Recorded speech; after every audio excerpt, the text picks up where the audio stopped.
Yes. The lead Spring Army sends its regards.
Hello, everyone. I'm the Enforcer, and I'm accompanied by Enforcer Matt.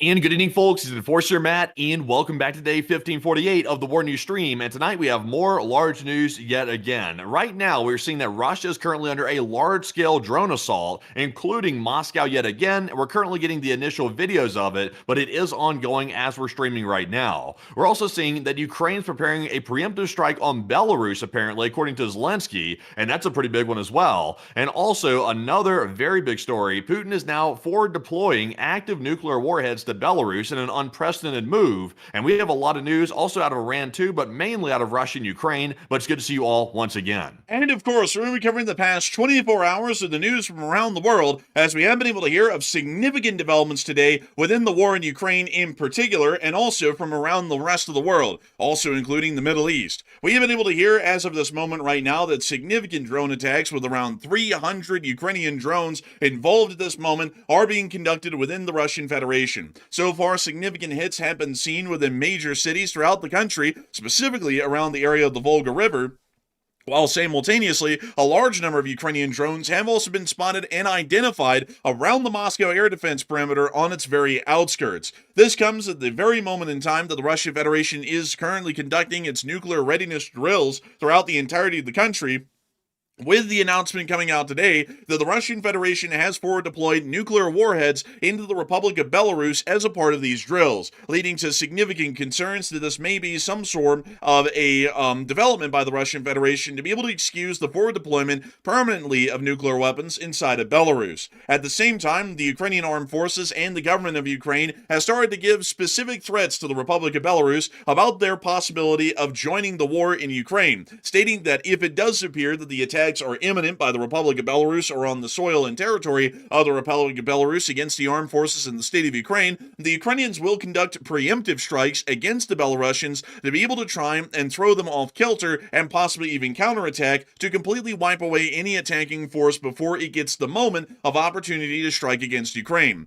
Lukashenko made a direct response immediately after the statement was made today, claiming that the Belarusians have no intention of joining the war and they will only attack Ukraine if they are attacked themselves. So it does appear that at the moment, the Republic of Belarus is possibly getting cold feet about their potential joining of the conflict due to the Ukrainian threats that were made today. We've also been able to hear, additionally, that air raids have been sounded within eastern Lithuania and, eastern Lithuania and eastern Latvia over the course of the past 24 hours as drones have been spotted incredibly close to these border regions or entering the areas at this moment. We've also been able to hear, additionally, that the armed forces of Ukraine have been delivering massive amounts of damage to the Russian armed forces across the front line today, stopping them in their tracks and inflicting significant casualties. The Ukrainians have also conducted major strikes throughout the day on the occupied territories of Ukraine, particularly against a Russian FSB headquarters near to the town of Chonhar at the Chonhar Gap leading into Crimea, leading to the significant loss of FSB personnel and operatives which were surveilling the public within this area and also continuing to surveil the Russian army for any signs of possible dissent.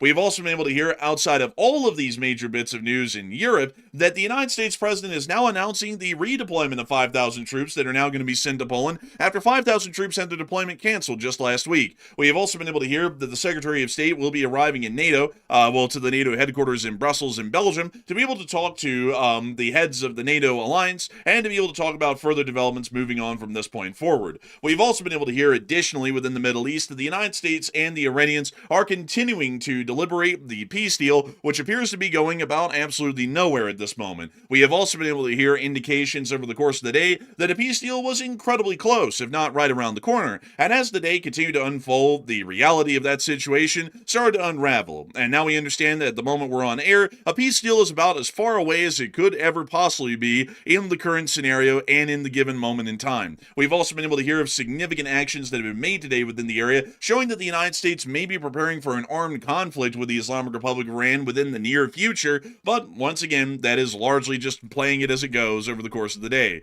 We have also been able to hear some interesting developments out of the United States as well, but generally, most of our major news today comes out of the armed forces of Ukraine and the Russian Federation almost entirely, and we are going to be making sure to get into each and every single bit of news, starting with our largest stories first and then moving our way on down into the smaller stories throughout the night. And we have quite a humongous amount of news to talk about over the course of the day. So moving us on immediately into our largest news, we are going to be moving into the Russian Federation, as we have been able to hear that within the area of Russia, there has been, once again, continued significant drone attacks by the armed forces of Ukraine against Moscow, against the major cities along the Volga River, and against the entirety of the country over the course of the day. At this moment right now, just when we were going on stream, we did get reports of another large Ukrainian drone attack that was underway inside of the Russian Federation. From what we understand, this drone attack is attempting to target the entirety of Western Russia, this is starting to become something of a daily occurrence at this point for large drone attacks to be able to attempt attacks on the entirety of Western Russia instead of any particular oblast, city, or region like we've seen in prior attacks, which were somewhat large but still smaller in scale than these. We've currently also been able to hear that it's approximately 300 Ukrainian long-range attack drones which are currently involved in this attack at the moment, and are attempting to make their way to their targets throughout the Russian Federation. And we've also been able to hear that a missile threat and drone threat has been issued over the following regions under Russian control or inside of the Russian Federation. And these are as follows: the Oryol Oblast, Belgorod, Ulyanovsk, Penza, Saratov, Moscow, Lipetsk, Kursk, Bryansk, Nizhny Novgorod, Leningrad, Volgograd, Rostov, Tula, Smolensk, Tambov, Pskov region, the Republic of Mordovia, Zaporizhia, Kherson, Donetsk, and Luhansk regions. So this means that the entire entirety of Western Russia, like we were saying just a moment ago, is under attack because if you mapped out all of these oblasts, this quite literally is everything from the Volga River west that is currently under Russian control. So this is showing us that the drone attack is, as usual, large in scale, like they have been over the past 6 days. These attacks also started to cause a great deal of concern once again around the Moscow city area, as some Russian drone monitors were starting to report that the drones had started to arrive towards the southern end of Moscow and then started flying, apparently deliberately, through the outer ring of the air defense perimeter in a large semicircle, apparently attempting to force the Russians to fire expensive and irreplaceable air defense munitions at the drones to see if they could find the Russians wasting them in the midst of this ongoing raid. We haven't been able to hear of any drones at the moment that deliberately flew into the Moscow air defense perimeter attempting to hit targets today, so it looks like for today, central Moscow did get a bit of a reprieve from the threat of drone attacks, but the outer perimeter of Moscow was still embroiled and embattered in the same kinds of drone defense scenarios that we've been seeing in this area for almost a week at this point. We also got a brief clip of one of these drones flying over Moscow right here, where you could hear the audio of the drone just outside of this apartment.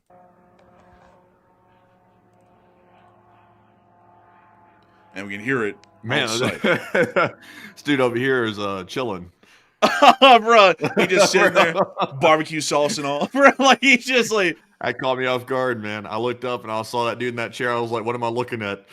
Well, thankfully, it's just a dude sitting in a chair. Man, it's an average night in Russia. Like, man, what do you want me to say? I like how the dude's not saying a word either. The Russians believe that if you remain silent, that none of your words can be used against you in court and the drone won't find you. Bro, it sounds like he's on the computer. Did you hear that? It sounded like a mouse clicking over there. He went click, click. Bro, like he's browsing the web. He's like, these drone attacks might be happening, but I must pull up what I need.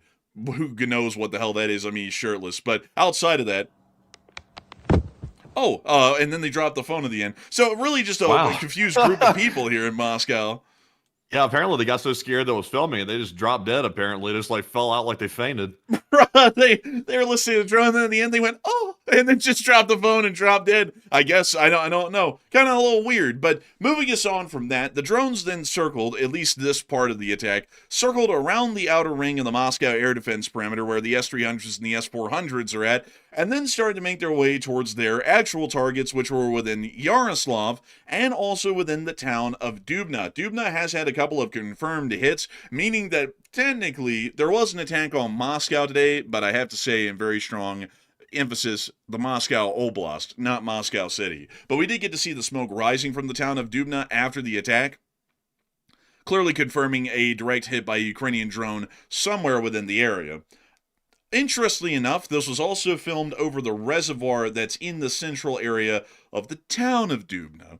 And if we look around here, we can actually see this bridge right here. And using our amazing geolocation skills, we can see the lock to the dam is on the left side of the cameraman's point of view. So if we go down here, we can see the lock on the left-hand side of the river, meaning that they are looking towards the northern side of the city, somewhere up in here. And if we were to try and align that fire in its exact location where it was over this tree line, it looks to have been somewhere around the area of the Dubna engineering plant. So this means that the Ukrainians have been able to land a hit, at least from what we can tell at the moment, by a very I guess you could say shorthand geolocation or rapid fire geolocation. It appears that they were able to hit the Dubna engineering plant, which most likely produces some form of components or machinery vital to the Russian war effort and vital to the assembly and production of equipment used by the Russian Armed Forces. Or it may be a sub-factory that's involved in sub-assemblies that help to produce parts and components that are used in final in-stage production for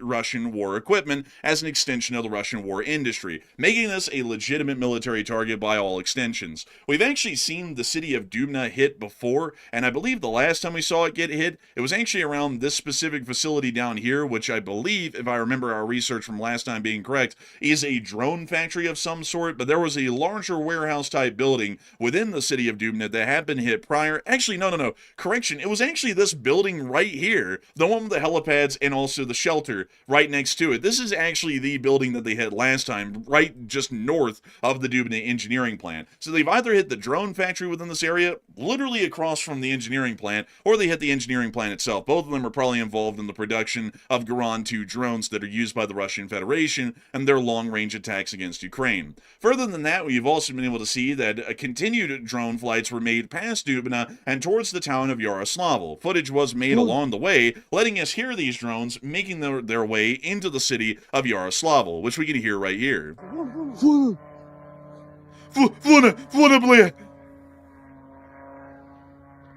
I guess all these are heading back straight for the oil refinery, I guess. That's the main target in the city mainly. Yes, it is. Yaroslavl is a special city, filled with special things. But one of the most special things in the town of Yaroslavl is on the M8 motorway that heads towards the area of the city of Moscow. And it is this large refinery right here. This refinery has actually been hit a decent amount of times so far in the war, and it's one of the larger ones in terms of overall production quantities daily in this area of central Russia. The Ukrainians were able to find this refinery and were able to land a couple of hits on it, which we're able to see right here.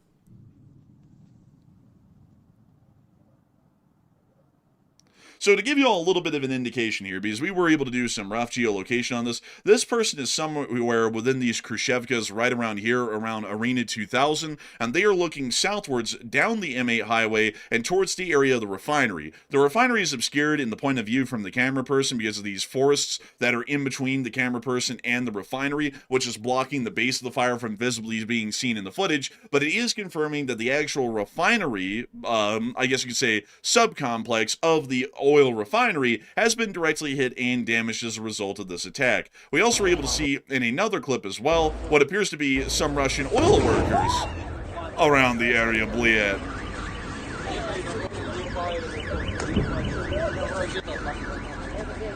Is he in a gulag? Why is he like below a fence with barbed wire on it? Honestly, I'm not even sure, really. I guess he's in a cage or something. He's trying to get away from the drones.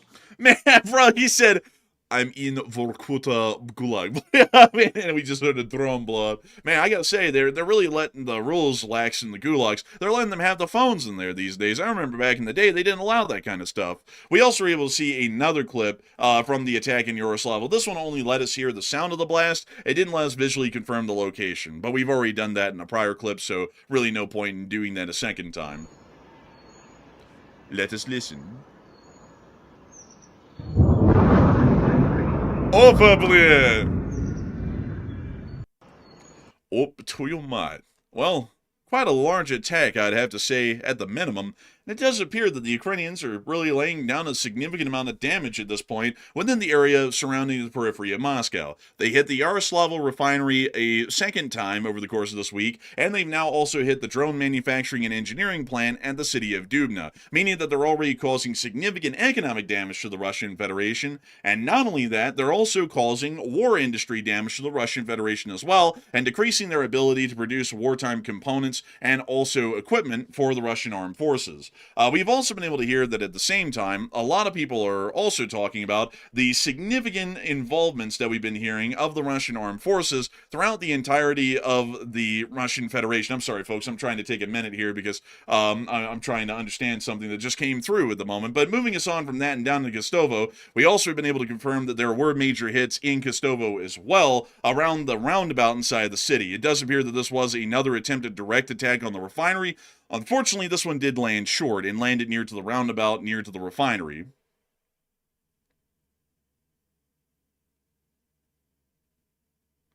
But moving us on out of that clip and on into the next piece of news that we have from this major drone attack, we also have been able to confirm that a second refinery was directly impacted and targeted today within the town of Sizrin in the Samara region, as it does appear that a heavy billow of smoke was seen and fire was spotted at the refinery after a direct hit today, once again showing us that significant damage has been caused to the Russian Federation and its oil refining capabilities in the entirety of central Russia. As we do understand at the moment, significant significant strains are being seen on oil resources and usable fuel products throughout the entirety of the Russian Federation due to these sorts of hits, as around 25% of all Russian oil refineries, most of those within central Russia, have been hit and knocked out by Ukrainian attacks in the prior weeks. And we're seeing that the Ukrainians are continuing these tempos and the amount of damage that's being caused by these attacks at the moment. This is starting to give us a pretty significant indication that Ukrainian drone attacks, once again, as usual, are indefensible by the Russian Federation's air defense forces.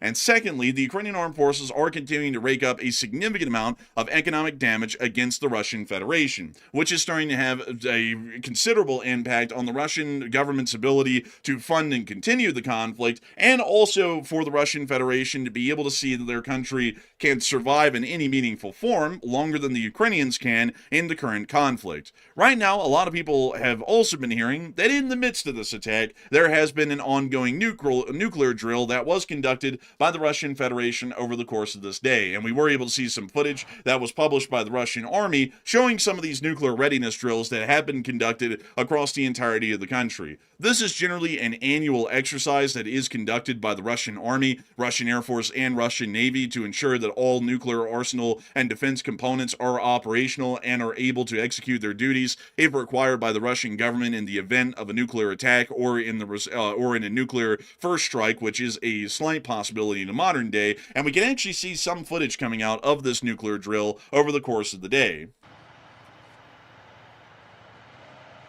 And these right here are in Belarus, these things are driving into?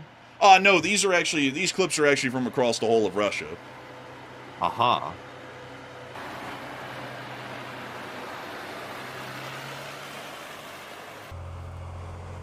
We see them showing off one of the Topol M ICBM launchers. We can also see them showing off what I would believe to be a Yars IRBM missile launcher, as that was a significant piece of news today, is that their Yars worked. We can also see the Belgorod nuclear-powered submarine, which is generally what we would describe as almost a flagship of the Russian nuclear submarine fleet at this point. It's basically the only modern large ballistic missile submarine that they've been able to build since the collapse of the Soviet Union, and they did show that one off today. It's probably one of the few that actually works or has mostly working components. This was most likely filmed around Arkhangelsk or Murmansk, way up inside the Arctic Circle. And then we can actually see them showing the inside of the vessel. This is actually a rare look inside of the Belgorod nuclear-powered submarine as they go through the nuclear drill. Was that propaganda on the wall over there on the right? Did you see that? It was like a propaganda banner or something. Where? Play some more, you'll see it.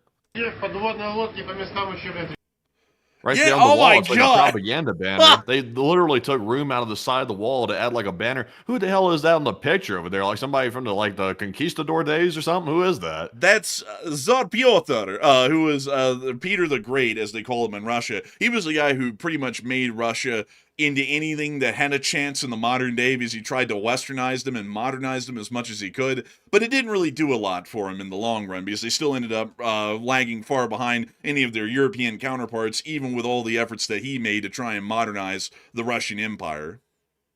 Interesting. Yeah, I guess they find him so important they put him on the wall with a quote, like it's from one of those quotable websites or something.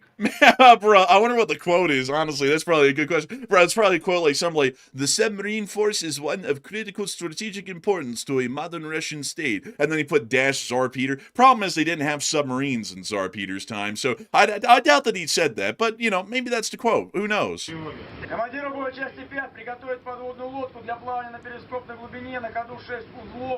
And we can also see this guy here with the red canteens all over him, apparently screaming out some sort of a sentence of some sort. I've heard, folks, that they actually use this guy's bald head to signal Morse code message to the nearby ships whenever they need to get a message across without using the radio. They just, surface a little bit, they get the sail up above the water, and then they have this guy flip his head up and down when the sun's shining, and they're able to get the messages out to everybody in the surrounding area. That is one hell of a what would we call that? A shined bald head. It reflects light. It's something else.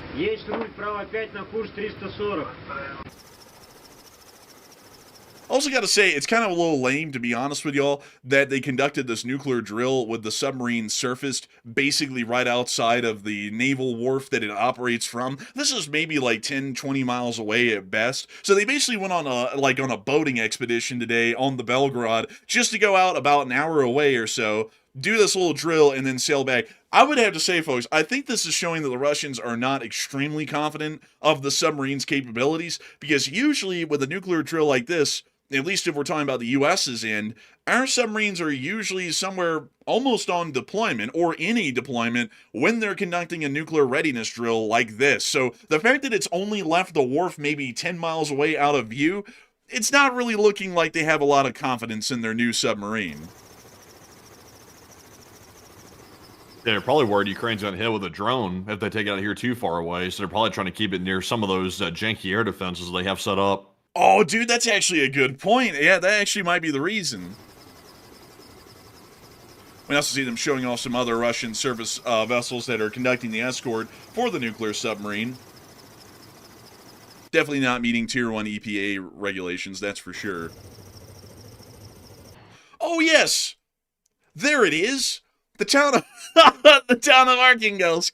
So they conducted the nuclear drill, folks, about 7 miles out of town. You can literally see it from the helicopter. So what they like for example, let me give you all an idea of what this would look like for the United States. This would be like taking a U.S. carrier out of Norfolk Naval Shipyard right here, like say the USS Abraham Lincoln after it comes back, and going, okay, we're going to conduct a drill to make sure that everybody on the carrier knows what they're doing. So then they sail it basically into the Chesapeake Bay right about here, and then they conduct all of the carrier preparedness drills in Chesapeake Bay instead of going out into the Atlantic to conduct the drills. That's basically what the Russians did today with this submarine, which is extremely interesting, and I think this is giving us a lot more information than the Russians would probably like us to know in reality. I don't think they realized this when they put this out today, but this is showing, like Matthew was suggesting, either they're incredibly scared of a possible Ukrainian drone attack knocking the sub out if it doesn't have a surface escort, which is a possibility, or it's showing that they have so little faith in the construction of the Belgorod, and there may be some crippling defects or issues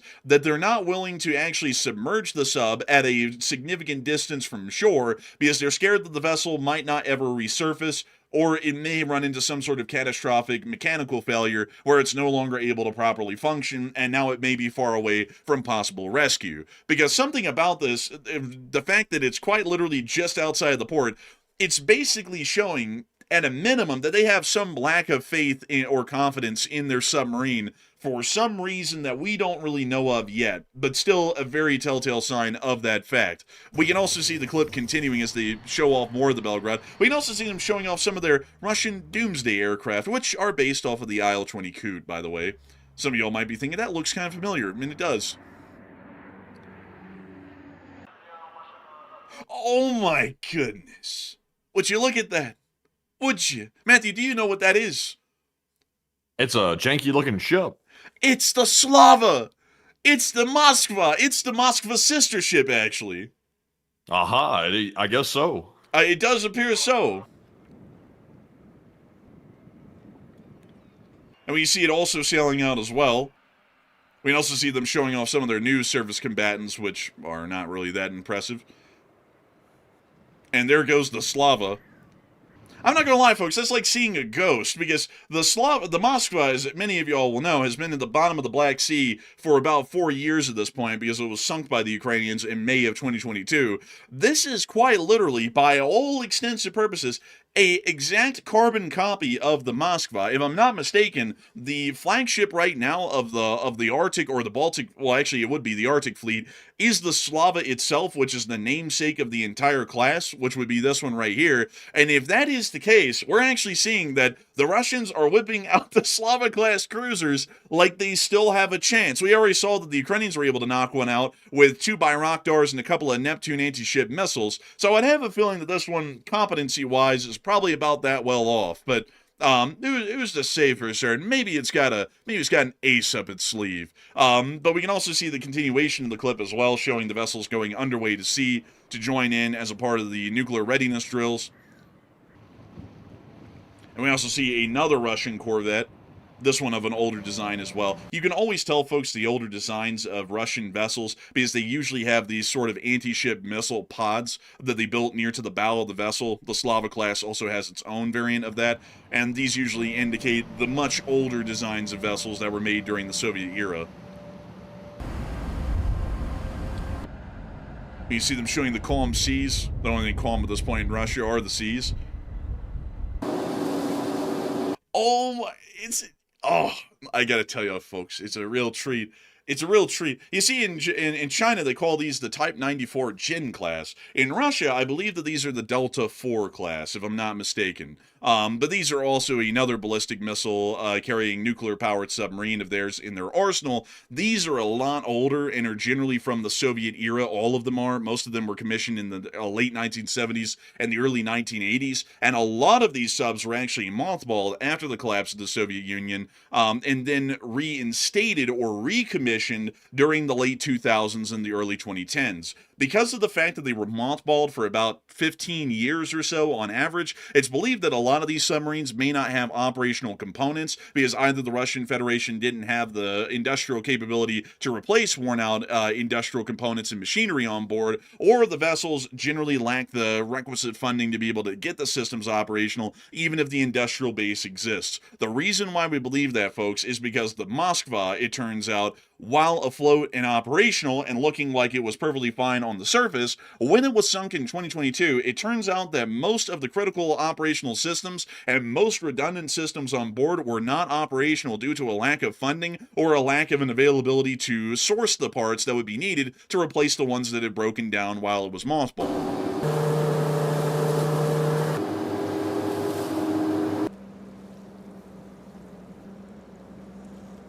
I gotta say, that thing's got a hell of a hump.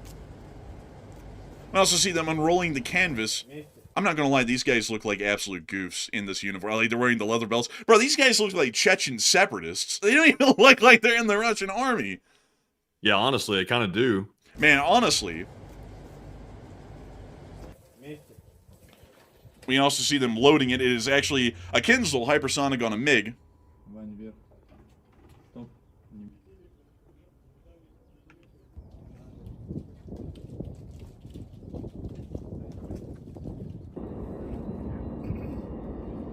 The MiG-31K this is the most boring nuclear exercise I've ever seen in my life. This is just like the Russians doing basic, normal, everyday maintenance, basically.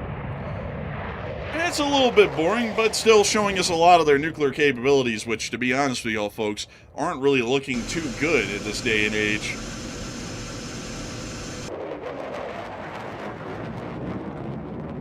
So I'll be honest with y'all folks, from the little bit of footage that the Russian Ministry of Defense put out today, the picture of their nuclear readiness drills isn't one that's that promising. Most of their equipment is either old and outdated, and we've already known that before the war they were having budgeting issues to keep a lot of these systems at full operational capability, also with their built-in redundancies, and we're also noticing that there are some clear strains on the Russian Federation's nuclear deterrence, and also their lack of confidence in some of their newest nuclear weapons systems, like the Belgorod nuclear-powered submarine. A lot of people are starting to wonder what is going on with this nuclear readiness exercise. I do have to remind everyone that this is an annual exercise, and over the course of the past 4 years, we have seen them conducted every single year during the month of May, but it is a little bit important to note that in the current day and era, the Russian Federation is starting to possibly indicate a lot more in a serious form that they might use some form of nuclear weaponry at some point in the future if they are pushed into a corner. And so a lot of people are currently talking at this moment right now about what the Russian Federation really meant by this nuclear readiness exercise that is still ongoing at this moment right now. And so, Matthew, what are people thinking about that, and what are you thinking about that as well? So before we get into all of that, we actually need to hit the news first about the nuclear warheads being moved into Belarus. So do you have those posts to go over? So moving us on into that, we were able to hear as a part of this nuclear exercise that the Russian Federation did announce that they had moved nuclear warheads to field storage sites in Belarus, and according to the information that we have, the Russian Defense Ministry has claimed the drill involves practicing the joint use of nuclear weapons stationed in Belarusian territory. Whenever things get difficult on the battlefield, as Nexta claims, the Kremlin once again pulls out its favorite prop, which is nuclear threats, which is a pretty adept sort of a description. And this actually shows us a little bit of the footage of of those Russian units that were deploying the nuclear warheads or moving them into storage locations inside of Belarus. I also had to point out that a part of this nuclear readiness drill was actually conducted on the territory of the Republic of Belarus over the course of the day, which most importantly involved the Yars intermediate range ballistic missile, which one was successfully launched inside of the heartland of the Russian Federation, I believe east of the Urals, which did once again show us that the Yars intermediate range ballistic missile, which only has a range to be able to hit the UK, at its farthest, is capable and operational to some extent, although we do not know the percentage success rate of the launches that would be conducted during those moments in time. But we can see here them once again erecting the Yars TEL to be able to launch. Also, I think we saw his clue last night, by the way. We did, but this is the only one we have of the Yars and the exercise in Belarus, so I'm having to get to that to make sure that we have it covered. But from what we generally understand, the storage site is most likely at the Khrushchev 6 aerodrome, which is inside of the farthest eastern regions of Belarus, right here, as we did see prior in the winter of 2025, or more so the winter of 2024 to 2025, that the Russian Federation had actually been allowed by the Belarusian government to operate intermediate range ballistic missile forces and those that are nuclear armed from the Khrushchev 6 aerodrome. Since then, we've seen that significant refurbishments have been conducted to some critical parts of the facility to make it conducive for IRBM missile launches, and we've also seen some temporary forces of the Russian Federation's nuclear forces based at this facility to be able to ensure that they are able to conduct nuclear launches if necessary. The announcement has finally come out today that the Russians have based and stored nuclear weapons inside of the Republic of Belarus, most likely affiliated with the Yars IRBM missile. And that highly likely means, considering that this facility was specifically outfitted publicly for the storage of IRBMs, the operation of an IRBM missile battery, and also for the operations of the Russian Federation's nuclear defense forces, that it is highly likely that they have based or stored those Yars intermediate range ballistic missiles with nuclear warheads here at the Khrushchev 6 aerodrome. And so a lot of people right now are talking about the fact of this happening today as a part of these nuclear readiness drills, quote unquote. And Matthew, what are people thinking about that, and what are you thinking about that as well? Okay, so this part is actually the unprecedented part about all these exercises today. Russia has allegedly moved active nuclear warheads into Belarus specifically for these military drills. So what do you think is happening? Because this is something that we haven't seen take place before. Usually when the Russians practice these nuclear drills, they'll just move around the missiles, but they won't move around the warheads to a large degree, at least not active warheads, they won't. So this time we're seeing that's a different scenario here. So it looks like 60% of the audience said Putin is trying to deter Ukraine from launching some sort of preemptive attack on Belarus, while 16% said Putin plans on a nuclear strike in the very near future, and another 15% said Putin will likely invade from Belarus very soon, and he's using this as a threat against Ukraine. And I got to admit, this is definitely a big move. Right now, by the way, there is a lot of escalation rhetoric between Ukraine and Belarus right now. It is off the charts to a large degree. We're seeing Lukashenko make statements that he will only attack if he's attacked, but if God help us if we have to attack. In other words, Lukashenko is threatening war on Ukraine. Then Zelensky's out here today, and we'll get to this, I'll presume, here in a second. Zelensky's out here saying that he's going to possibly attack Belarus preemptively because he detects intelligence and reports coming out that Belarus might be planning some sort of provocation at the northern end of Ukraine. And then on top of that, we're hearing Putin threaten nuclear weapons in the process and moving them into Belarus actively. So, I mean, it's a lot of stuff going on. Honestly, it's getting really precarious, I would say. So I'm actually with the 15%. I think Putin is planning on invading from Belarus, and that's what Zelensky's been warning about. And this seems to be another move to sort of push the Ukrainians off the situation and threaten them basically back away from the border by putting the nukes into Belarus that are active warheads. So I'm with the 16%, also kind of with the 60% too. It's kind of a deterrence, and also it is a sign, in my opinion, that Zelensky probably is right. Putin's about to invade from the north. But Enforcer, what say you? I'd have to say that generally there is a little bit to take from this nuclear exercise, but I do want to make it clear, folks, that this is an annual planned exercise, and we've seen the same exercise happen 4 times over since we started coverage 4 years ago. Each time they happen in May. So generally this is... With active warheads? Yes, with active warheads. Are you sure about that? Because I'm pretty sure this is the first time I ever saw it. Literally, every analyst today was saying it was unprecedented that they're moving active warheads into Belarus. Usually, they don't move them into Belarus's possession because we're hearing that Belarus is saying that they have active warheads that Russia has moved and transferred into their temporary command during these exercises. I don't remember hearing about that before during these exercises. Well, that part that's what I was about to get to. I wasn't able to finish my comment there because the nuclear exercise is an annual one that's conducted with live warheads in the Russian Federation.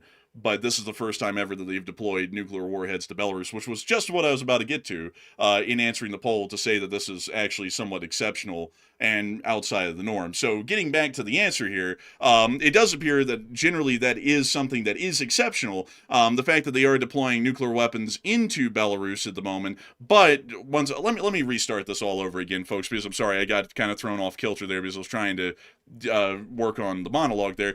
But I would generally have to say the nuclear exercise is one that is annually conducted by the Russian Federation, and we have seen it conducted over the course of the entirety of 4 years annually during the month of May when we have covered the news here on the channel. The one thing that is exceptional, however, about this instance is that the Republic of Belarus is housing and storing nuclear weapons inside of their territory from the Russian Federation, which is the first ever time that we have seen such a development over the course of the entirety of our news coverage. We have also been able to hear additionally that the Belgorod nuclear-powered submarine was seen in actual nuclear readiness exercises for the first time this year as well, which we had not seen before or had seen actual proven indications of that fact out of the port of Arkhangelsk. So it generally is giving us the understanding at this moment that this nuclear exercise is attempting to cause some additional threats at the moment inside of the Western world, and we can generally understand that the fact that they're forward deploying nuclear weapons into Belarus is giving us a pretty significant indication at the moment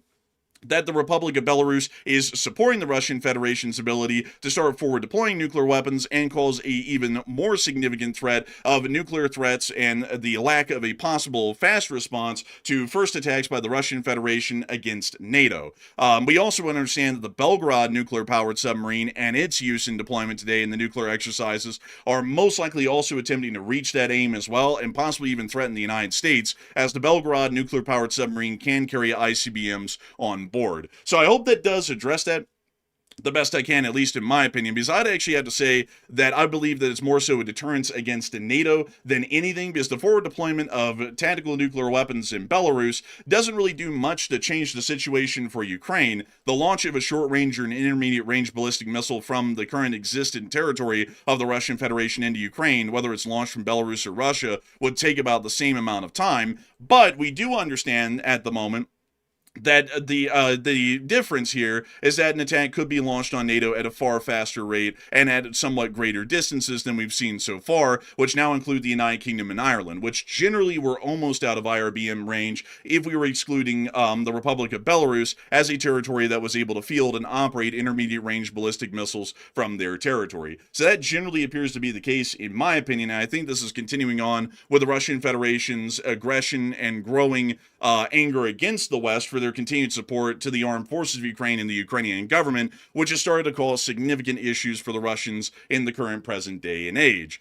So I just wonder if them moving these active warheads into Belarus, because of course it is coming on the backdrop of Zelensky saying that they might launch possibly, and this is a big possibly, it's not a guaranteed by any means, but Ukraine saying they might decide to launch a preemptive attack if they see that Belarus is pretty much guaranteed to attack from the north or allow Putin to use his forces to attack from the north and side of Ukraine. So I wonder if Ukraine does something like that, is there a real risk that Belarus could be the ones to actually launch a tactical nuke in Ukraine? Because if it was Belarus that did it, I mean, technically, I guess you could say it's not really Russia at that point. It would be Lukashenko and it would be Belarus. So it'd be putting them out to dry instead of putting Putin out to dry if they were to do that.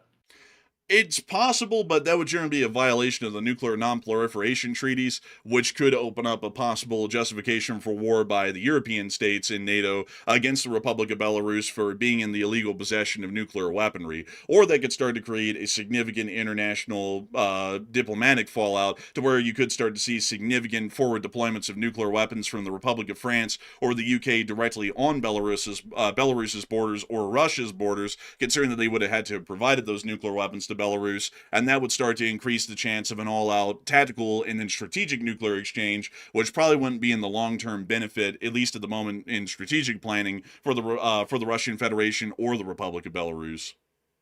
Maybe so. I just feel like, I don't think really Russia or Belarus cares about the nuclear treaties for the most part. But I think the pure threat that they're moving them there, and also by the way, I mean I think it was back in 2023 that Putin moved tactical weapons into Belarus. We think that they're in storage though. We don't think that they're actively being fielded by Belarus. They're simply in storage in Belarusian territory. But we don't know the full details of exactly what they've done right now. It sounds to me, based on the reports I've heard, that Putin has moved active warheads into Belarus that could be under Belarusian control during these exercises. But once again, there's some question marks around that about who actually controls them and who has the ability to actually launch it. But we can't overlook the fact that right now the tensions are high between Belarus and Ukraine, and that now nuclear weapons are sort of getting pulled into the mix.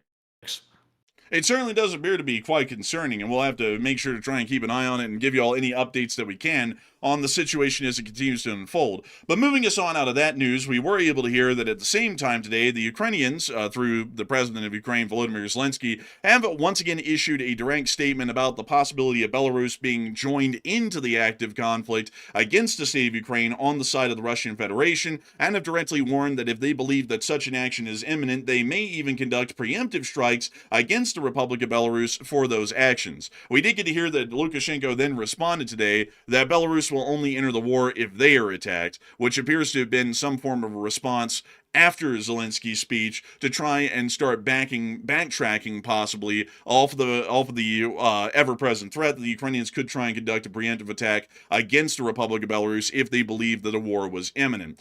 Speaking during the Belarusian-Russian nuclear drills, the Belarusian dictator stated that Belarus had no need to get involved in the war in Ukraine. However, he did add that Belarus could be drawn into the conflict only if its own territory is subjected to aggression. He also stated that he's ready to meet with Volodymyr Zelensky to discuss bilateral relations, and did not rule out holding such a meeting on Ukrainian soil.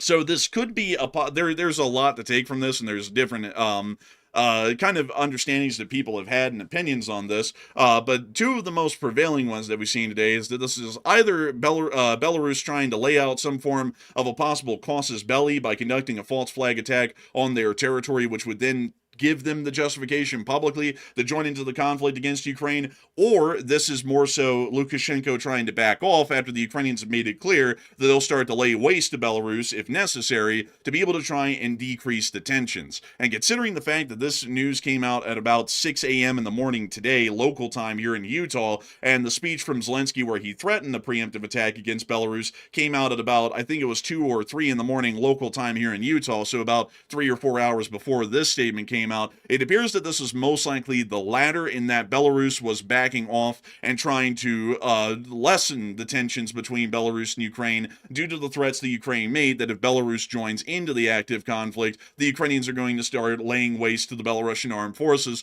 about as quickly as they can.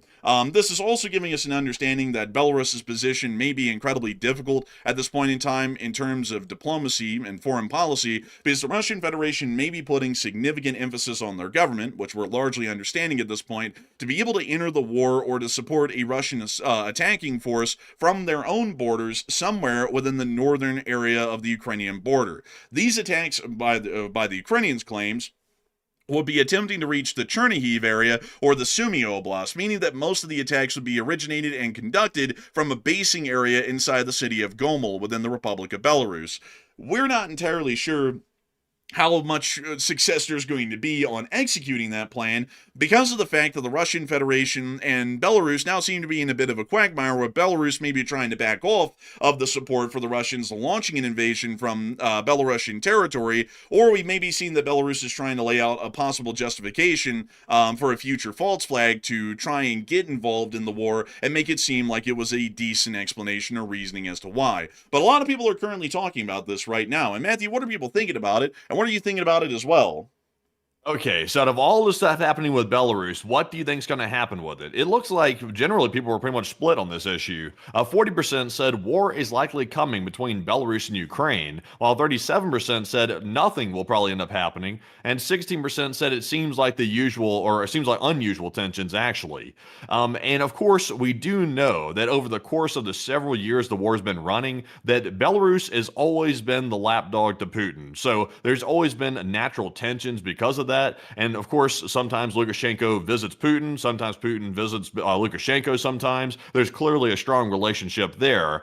But Belarus so far has pretty much resisted being dragged into the war. They've generally put their foot down, at least the best they probably can, to get out of the war. But it's always been a wild card that Putin can call on. If the war starts going really sideways, he could try to drag Belarus in. And I would say right now certainly qualifies. The war is going awfully for Putin. They're starting to lose frontline territory pretty quickly, actually, according to recent ISW assessments.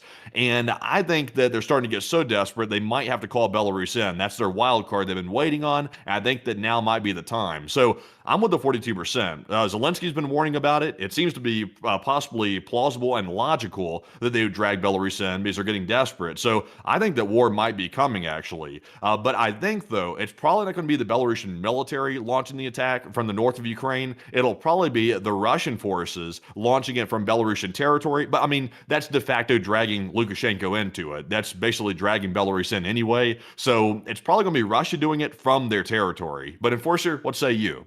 I would have to say that I'd be with the 34%. I'd be frank at this point. I don't really think much of anything is going to end up happening because I think that the reason why the Ukrainians have started to make significant public statements about an impending invasion from the Belarusian border is to be able to preempt it and then create such a significant threat to the Belarusians as a result of threatening things like preemptive strikes and whatnot, that the Belarusian government may not be that apt to support a Russian invasion from their territory, and they may get cold feet and start to back off. The Belarusian Armed Forces are not designed to be able to operate in any form of an independent offensive or even defensive operation. Since 2005, they've been in a mutual defense agreement with the Russian Federation, which has seen that their armed forces have been restructured into a logistical support force for the Russian Federation conducting expeditionary operations on their territory, meaning that Belarus doesn't actually have any way doctrinally or militarily to be able to successfully conduct any offensive or defensive attacks in support of their territory without significant help or fielding of Russian armed forces on the territory of Belarus.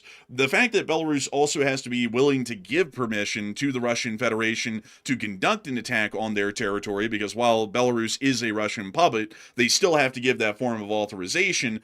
They are starting to see that that could come with significant risk. If Belarus is opened up to Ukrainian drone attacks, Ukraine can easily conduct the volume and intensity of drone attacks seen against Russia on Belarus alone on the daily as well. Their long-range drone production figures, which are around 600 to 700 a day, well support the drone attacks they're currently conducting right now, which is 300 a day against the Russian Federation. They could throw another 200 at Belarus every single day and still be putting 100 drones behind them in storage because of their production volumes and capacity inside of Ukraine and the support that they're also getting internationally in drone production at this point as well. Belarus has no built up or well equipped air defenses to speak of inside of their country that could be able to deal with the drone threat. They do not have a large amount of conventional long range surface to air missile defense forces. They do not have any medium range surface to air missile defenses, and they hardly have any number of manpads. They might be able to create some mobile fire groups, but that would take time, and during that time, Belarus could find itself being overwhelmed by Ukrainian drone attacks, and the very little economic activity that is currently unfolding inside of Belarus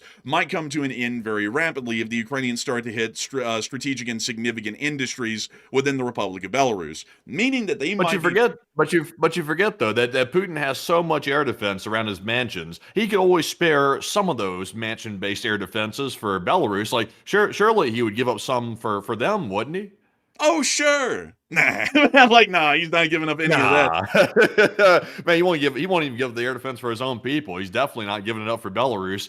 So that would be a problem. But do you think that Ukraine would attack the Belarusian military? Like, let's just say hypothetically, the Belarusian military stays completely out of the situation, and they simply basically give a land lease to the Russians to come in on the border of Belarus and launch an attack on Ukraine from the border territories of Belarus. I mean, would Ukraine even bother attacking the Belarusian Belarusians at that point, or were they simply focused on the invading Russian forces? I think that they probably would, because the long-range drone forces really can't be used in any other way but attacking long-range strategic targets. So if they wanted to retaliate at all, beyond them just using FPV drones and their infantry, motorized and mechanized infantry battalions and also brigades against a Russian invasion, their only recourse would be to start conducting major attacks inside of Belarus. And considering that Belarus would have to give some form of basing permissions and also the allowance for hostilities on their territory to the Russian army to conduct an action like that, I have a feeling that the Ukrainians would probably respond this time, because by doing this threat right now of threatening, we will blow up everything in Belarus if you let the Russians launch an invasion on us from your territory, they're putting the Belarusians in a position where they're going, we don't have enough air defense, clearly. So the Ukrainians are going to overrun everything and blow up whatever they want in our country on a whim every day, and there's nothing we can do to stop it. And we don't really gain anything out of this whole arrangement. We only stand to lose a whole lot. And the Russians get to invade Ukraine from the north, but as we've seen in the Sumy Oblast and also in Vovchansk over the past few years, that offensive is probably going to end up petering out pretty quick and then end up as a bloody stalemate for years, meaning that the Russians offensively are probably not going to gain much out of it, and the Belarusians stand to lose a great deal. So when they look at that on the diplomatic side of things, they're going to go, we might be Russia's puppet, but we have to make the case to Putin and tell him no, because we can't support a Russian invasion from our territory, because the Ukrainians are saying the truth, which they certainly could follow through with their threat. We could see that the entire Belarusian economy is in the same condition as Russia's in less time than it took for Russia to be in that state, maybe even less than a year, if Ukrainian attacks are large enough and damaging enough inside of their country. So you don't think they would attack the Belarusian military, or you think that they would?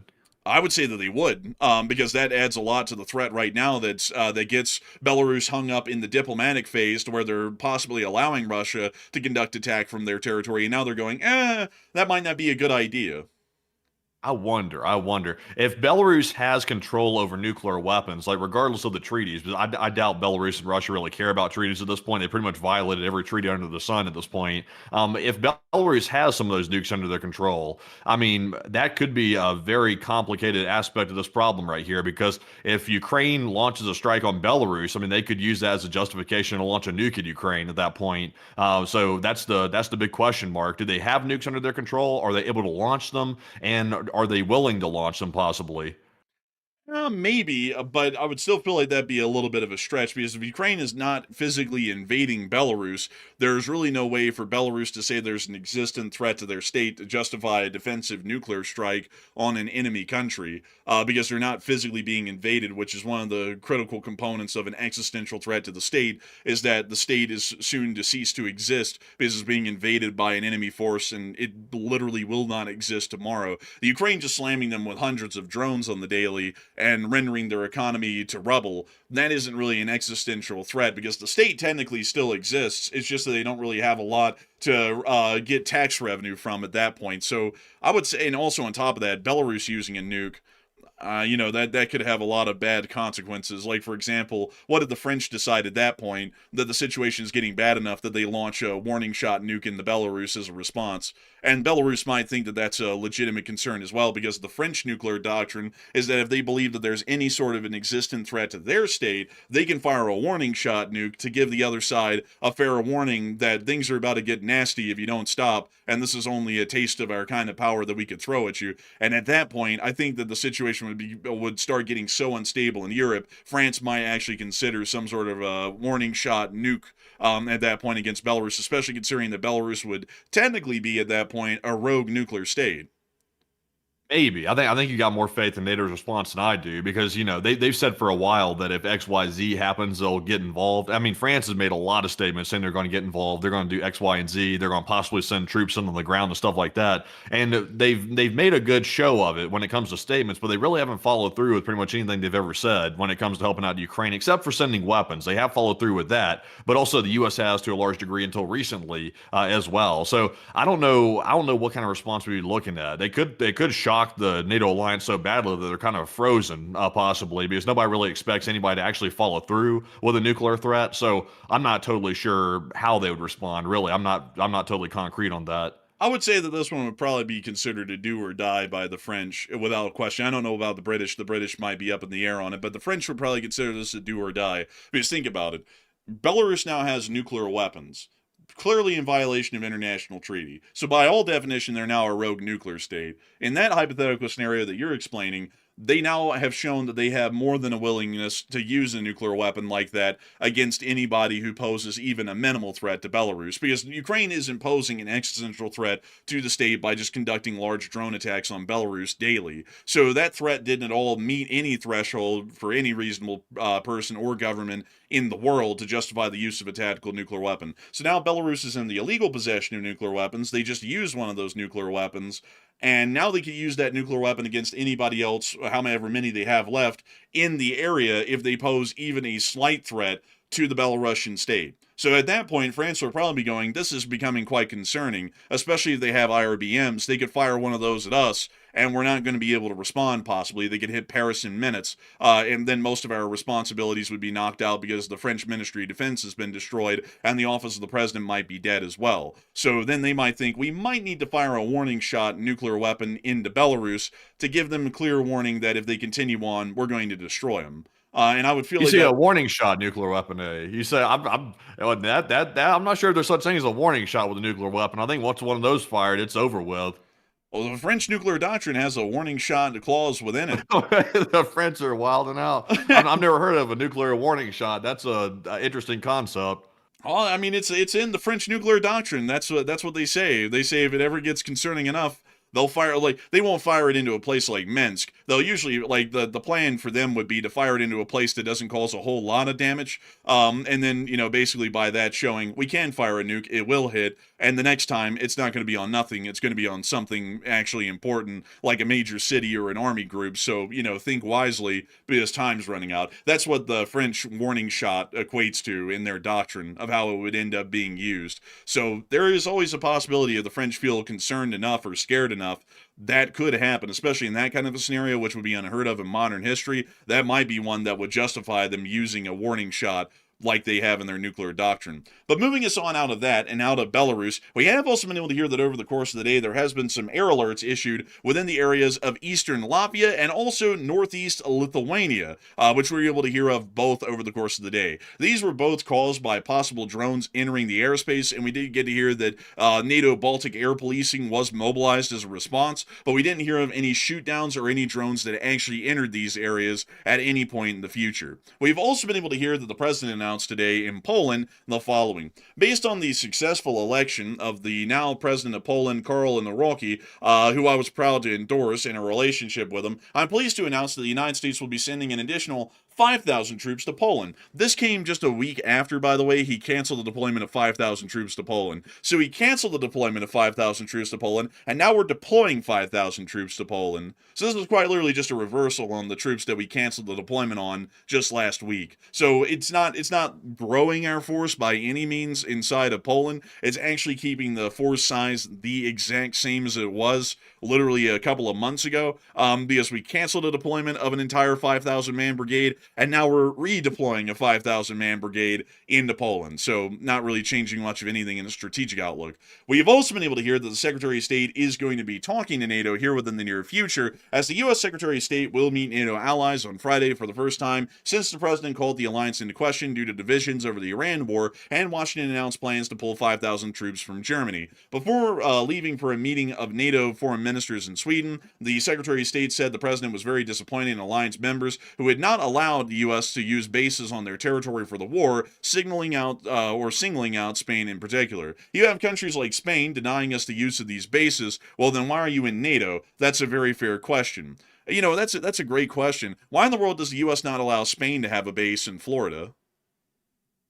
I think we let, now that I think about it, we just let, what was it, Saudi Arabia have like a flight brigade or a flight squadron or something up in Idaho, I think. Yeah. But they're not even part of NATO, though. But it's like, we really don't let NATO countries have bases on the U.S. Although I will say this, though, there's really nowhere they can hop off to that would make those bases useful to a large degree for any NATO European countries. At least in America, there wouldn't be any use for them, really, at least in my opinion. So there's a use for us having them there in Europe, because it's a jumping off point to the Middle East. possibly Asia and other places as well. So also people were saying it was Qatar that had the air squadron in Idaho. I think you are right. I think I was mistaken. I said Saudi Arabia. It's actually Qatar. Actually, I forgot. I got mixed up there. But I don't know if there'd be a use for the NATO bases to be here in the U.S. Well, outside of that, though, why wouldn't they allow them? Because, according to the President of the United States, we have no use for bases in Europe, yet we have them. So, why in the world why have we never allowed any single European country, any member of NATO, to have have a foreign military base here on U.S. soil? Probably because they're not useful, really. They probably don't want them, actually. I mean, why would Europe really want a base here? Well, just for the hell of it. I mean, like what if for example, because right now the U.S. According to the president only has bases in Europe for the hell of it, basically, and there's no point in defending He's Europe. wrong. Well, I'm going off of that logic though to talk about this because he clearly is wrong, but for the sake of discussion here, we have bases in Europe, but they don't have bases here in America. What if they wanted to say go to war with Venezuela for their own reasons, and they wanted a base here to make that a lot easier? Why don't they have one? What's the point of them being in the NATO alliance since they can't base in the United States if that's the argument being made by the Secretary of State?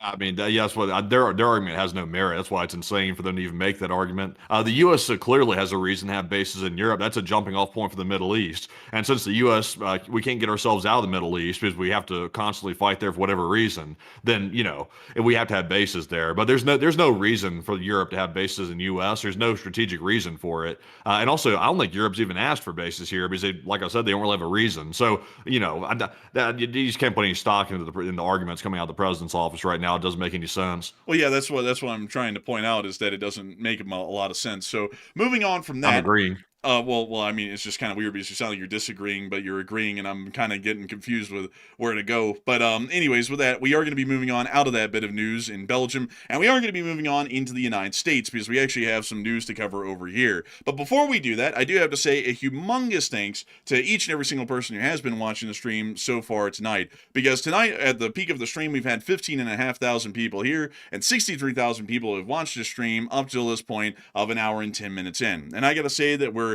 entirely honored and greatly appreciative of so many people being here over the course of this night and enjoying the stream. If it wasn't for each and every single one of y'all, we wouldn't have anyone to cover the news for. And we are going to be making sure to get on into the rest of this news, but before we move on into it, I do want to make sure that we take a brief pause for a moment to get to talk to 3 people from the chat and then move on into the rest of the news that we have for the night. So Matthew, what do we got?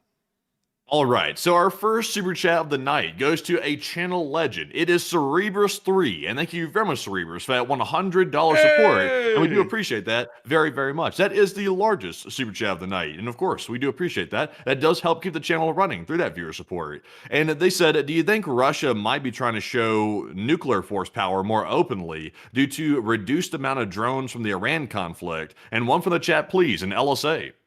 I would say that generally, I think that they're trying to show the nuclear forces because of the war in Ukraine. I think that it doesn't really have a lot to do with Iran. I think they're still working on the one track that they have been on with the Europeans at the moment, that the Russian Federation's economy is doing pretty badly. The Russian military is doing poorly inside of Ukraine. And for that reason, we're getting an understanding that they're at their rope's end. And like we've been talking about for years now, once they get to their rope's end, they're either going to have to decide to peacefully go out, or they're going to try and pull every single trick they can under the sun, even ones that might lead to total destruction, to be able to see if they can somehow reverse the situation, at least at the moment. So I would say that generally the nuclear threats that we're seeing today, like the forward deployment of nuclear weapons like IRBMs into Belarus, and also the deployment of the Belgrade today, are generally giving us an idea, at least at the moment, that they're trying to inflict more fear in Europe of a possible nuclear response and how rapidly they might be able to launch a nuclear attack if the decision was ever made. That's generally what I'm thinking. But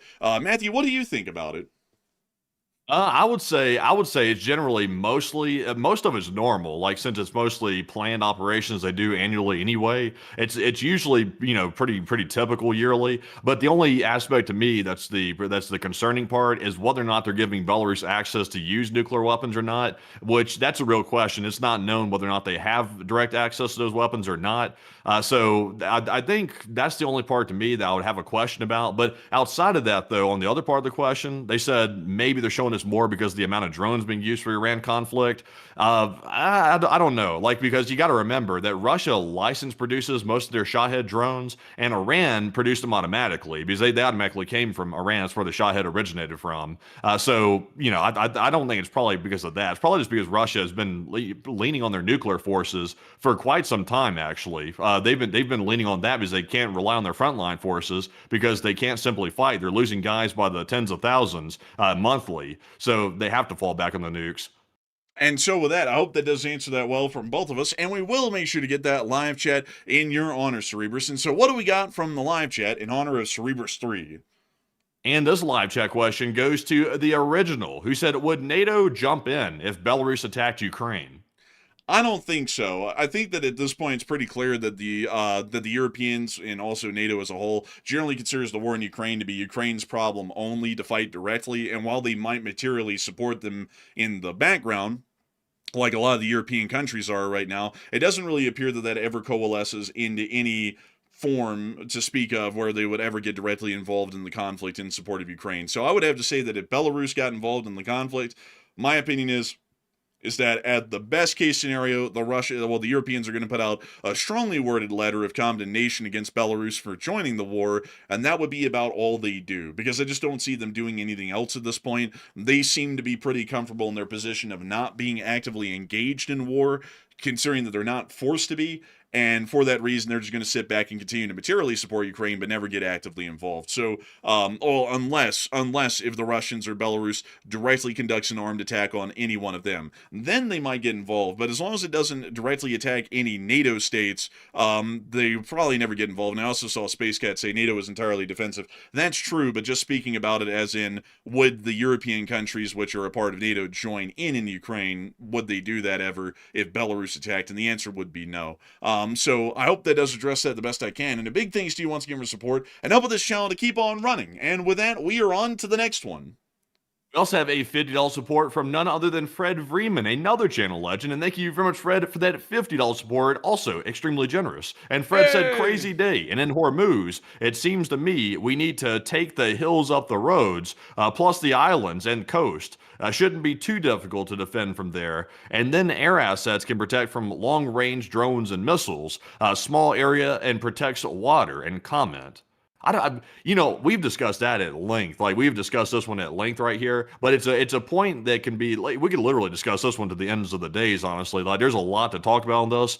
I would say on the islands, it's really hard, Fred, because if you put like amphibious landing forces on some of those islands near Hormuz, the Iranians have a free reign at that point to start launching nonstop Shahed drone attacks with these attack drones, literally nonstop. And I'm not really sure what defenses the U.S. military has to properly deal with that, because since Iran can launch such large numbers of them, the normal air defenses that the U.S. would have to bring with those forces are going to get overwhelmed. And that's why the drones are so deadly, is because of that overwhelming factor to them, just of sheer quantity. So that's the part I'm questioning. But Enforcer, what say you? I would generally say that that's probably the best plan that we could have at the moment, because given the situation in the Strait of Hormuz and the fact that there is a minefield that is most likely consisting of hundreds of mines at this point, and the only viable shipping lanes through the area are through Iranian coastal waters, that means there has to be some sort of a direct defense against immediate Iranian attacks that could originate from the coast against those vessels as they're trying to pass through. So something would have to be done to be able to clear out those shipping lanes and make them relatively safe for the ships that are going through them. And the only way to be able to do that would be physically taking Qasem Larak and Hormuz Island, and also a lot of the smaller islands out here in the Persian Gulf, and attempting to keep a small amount of forces on them to stop any direct Iranian involvement on the island, but beyond that, not really conducting any further actions. The coastline itself is a bit of a threat, but once you land any forces on the coast, you lose the physical barrier that the sea provides to stop humongous amounts of the Iranian military from just dogpiling on whoever's on that coastline. And that's where the problem would come in, that would make landing troops on the coast fairly difficult in any sort of a larger operation, because if we were conducting as a limited operation, we would only take an area around the beachhead, meaning that if the Iranians ever conduct any sort of a surprise lightning offensive somehow and are able to pull it off, we could see that half of the U.S. forces are stranded inside of Iran and have no naval access or really any access to any air power to get them out, while the other half are still somewhat intact, which would be an absolutely really deplorable situation for the armed forces to be in. So airstrikes could generally deal with most everything on the coastline and deal with anything that's firing at the commercial ships, and then the Marines or the Army, which it would mostly be the Marines that are landed on these islands within the Strait of Hormuz and elsewhere, they would be holding those islands to make sure that the Iranians don't come back to them and then try and base any form of anti-ship weaponry on it that could attack a ship in literally seconds from firing to impact in this area. Once that's done, destroyers could come through after the air operation and the seizure of the islands and start convoy escorts through those shipping lanes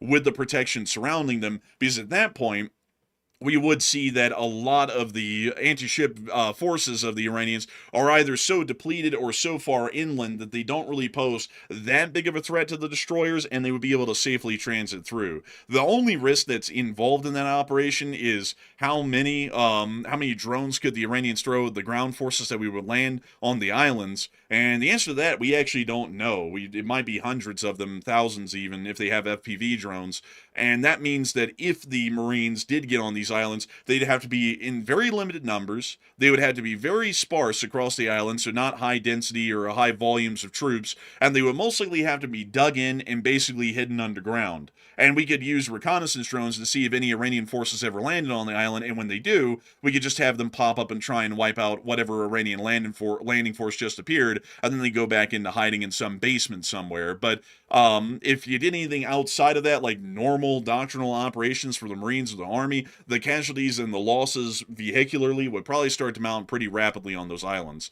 So I hope that does address that the best I can, Fred, and a humongous thanks to you for the support and help with this channel to keep it running. And I hope that gave the best answer I could, at least, as to how that could be conducted successfully without taking extremely high losses. But I would say that's actually a pretty sound idea in general, because otherwise it would never be safe enough at this point for a ship to make it through the strait without going straight into a minefield. So a huge thanks to you so much once again. I hope that does address that incredibly well. And with that, we're on to the next one. We also have here our last super chat of the segment, which goes to none other than Crispy. And a huge shout out to Crispy for always throwing in that traditional $20 support. And Crispy did not leave a comment, but we do appreciate it, as always, good sir, for that Crispy $20 support. And Enforcer, what say you? I gotta say, a humongous thanks to you for the support, Crispy, and helping this channel to keep on running, because if it wasn't for folks like you, we wouldn't be able to make this channel possible, and we wouldn't be able to keep it running. Folks like you who go over your way to support this channel help to make this thing possible for each and every single person who's watching right now. And I've got to say that we're entirely honored and greatly appreciative of folks like you having been around for so long and enjoying the channel and continuing to support it, so that way we can keep this kind of news coverage running each and every single day. And so a humongous thanks to you so much once again. I hope that does address that incredibly well. And with that, it is time for us to move on and into the rest of the news that we have from around the world, which really briefly, we are going to be moving on into the United States, as we've been able to hear a lot of important developments from Washington, D.C. and the Pentagon that are giving us an idea that war in the Middle East could be coming up at some point in the future. Not to say that every single day, but it looks like we're getting some indications that it could be coming back around. Moving us on into Washington, we were able to hear that a White House meeting was canceled today with the Speaker of the House and senators, which is showing that the schedule was very quickly being cleared for reasons that were not explained. And we also were able to hear today that the House GOP leaders have abruptly canceled a vote on a resolution to limit the president's war powers in Iran, just as some members of that party were on the verge of losing the vote due to absences, according to CNN. Regardless of the facts of what CNN put out, the fact that they are stopping a vote on the resolution is something that is somewhat significant, considering that we are coming up on the weekend, and with all of the other indicators that we've been able to see inside the Middle East leading up to this point, it is appearing fairly likely that the United States is preparing for military operations that could be happening this weekend. Once again, it's just preparations, and this is not a guarantee that they will be conducting strikes this weekend. It looks to be good indicators, but we just don't know that for certain, and the president could change his mind at any moment as usual, and we could hear that at the request of Pakistan, everything's been stopped again. We also were able to hear today in a hearing inside of the Senate if I'm not mistaken. The United States Acting Secretary of the Navy has announced that the United States is actually stopping its $14 billion arms shipment to Taiwan because of the war in Iran and the position that we currently have with the Chinese. So this is now starting to confirm that the $14 billion arms sale to Taiwan is being used as a negotiating chip with the People's Republic of China about their position on the war in Iran and their support. So it looks like we might be willing, at least from what we're hearing right now, to possibly sell out Taiwan to be able to try and get out of the quagmire that we created with Iran and the war that we're currently involved in so far, which isn't really the greatest thing to hear, but it does. And also, who is the guy, by the way? Like the guy that was testifying? Well, who is it again? I'll let you say it. I think you know his name. Is it Hung Kao? Is that what we have? Yeah, it's here that in the guy. Senate? It's Hung Kao. Hung Kao showing up, telling us the lowdown. Really though, this is not good. Like it's giving the signal to China that generally the U.S. isn't behind the whole situation. Yeah, there he is, right there, Honorable Hung Kao, as you can see right there. Got to add the honorable part. But you can see this is going to give the wrong message to China. This is going to basically show China that the U.S., like I was saying, is really not fully behind Taiwan right now. We're not sure if that's going to change because, of course, we did just see the U.S. reversed its decision on Poland withdrawing the troops. Now they're leaving the 5,000 troops there, and that has changed. Also, a little bit behind the scenes detail, the reason why that change was made is because there was about to be some opposition with the presidential allies to that whole decision, so they went ahead and preemptively just backed out of it. So I think the Taiwan situation might end up being similar. They might back out of this bad decision as well and simply approve the arms sale, because we should definitely not be using this as a bargaining chip, because by using it as a bargaining chip, we're basically bargaining away Taiwan's sovereignty to a large degree. Because if China feels that we're not going to back them up, that might just give them the green light to invade when they're ready. Yeah, it certainly could, and it's not really a good look whatsoever for the U.S. strategic position because, like we were saying a while ago, using Taiwan as a negotiating chip to gain a short-term reprieve in the Middle East is not going to be good for our long-term advantage because we're basically selling ourselves out in East Asia to be able to fix our screw-up that we've created in the Middle East. So it's not really looking all too well at all at this moment, and it looks like the current administration is considering selling out the Taiwanese, at least from what we were able to hear in the Senate today. We've also been able to hear as well that there was a meeting today with the Southcom commander, General Francis Donovan, with the Secretary of Defense today, which appears to be showing us that there is some sort of talk on the Cuban situation at the moment, considering that the USS Nimitz has just arrived within Southcom's area of responsibility. They might be considering some sort of a possible military action against Cuba at some point in the near future in the midst of our ongoing war with Iran. So, making sure to really stretch ourselves thin here. We've also been able to hear that inside of the Strategic Petroleum Reserves, things are not looking too well. This last week is actually the largest draw on record from the Strategic Fuel Reserves since the beginning of the war in Ukraine in 2022, which was the largest draw that we had ever seen since the Strategic Petroleum Reserve had been created in 1982, which was the first year that it existed. We have seen that at some points in time there were some significant drains, like for example the beginning of the war on Iraq, which you could see, well actually about right here roughly. You could also see as well, let me see, what in the world would this one have been? Let's see, that's 2012. I can't really think of what the draw would have been for during 2012. But then during 2020, you could see that there was a significant growth of the petroleum reserve because of the pandemic. And then we saw that there was a significant drain because of the beginning of the war in Ukraine and the rediverting of supply routes that the Europeans were sending to Russia, and then they were having to divert them towards the United States and the Middle East. And now we're seeing, because of the war in Iran, we have seen a singular drain of 10 million barrels from the Strategic Petroleum Reserve in a single week. The week before, it was 8.6 million. And these are just the 2 weeks so far that we've seen European tankers arriving to pick up oil from the United States since they can't pick it up from Europe. And this also should be showing a lot of people.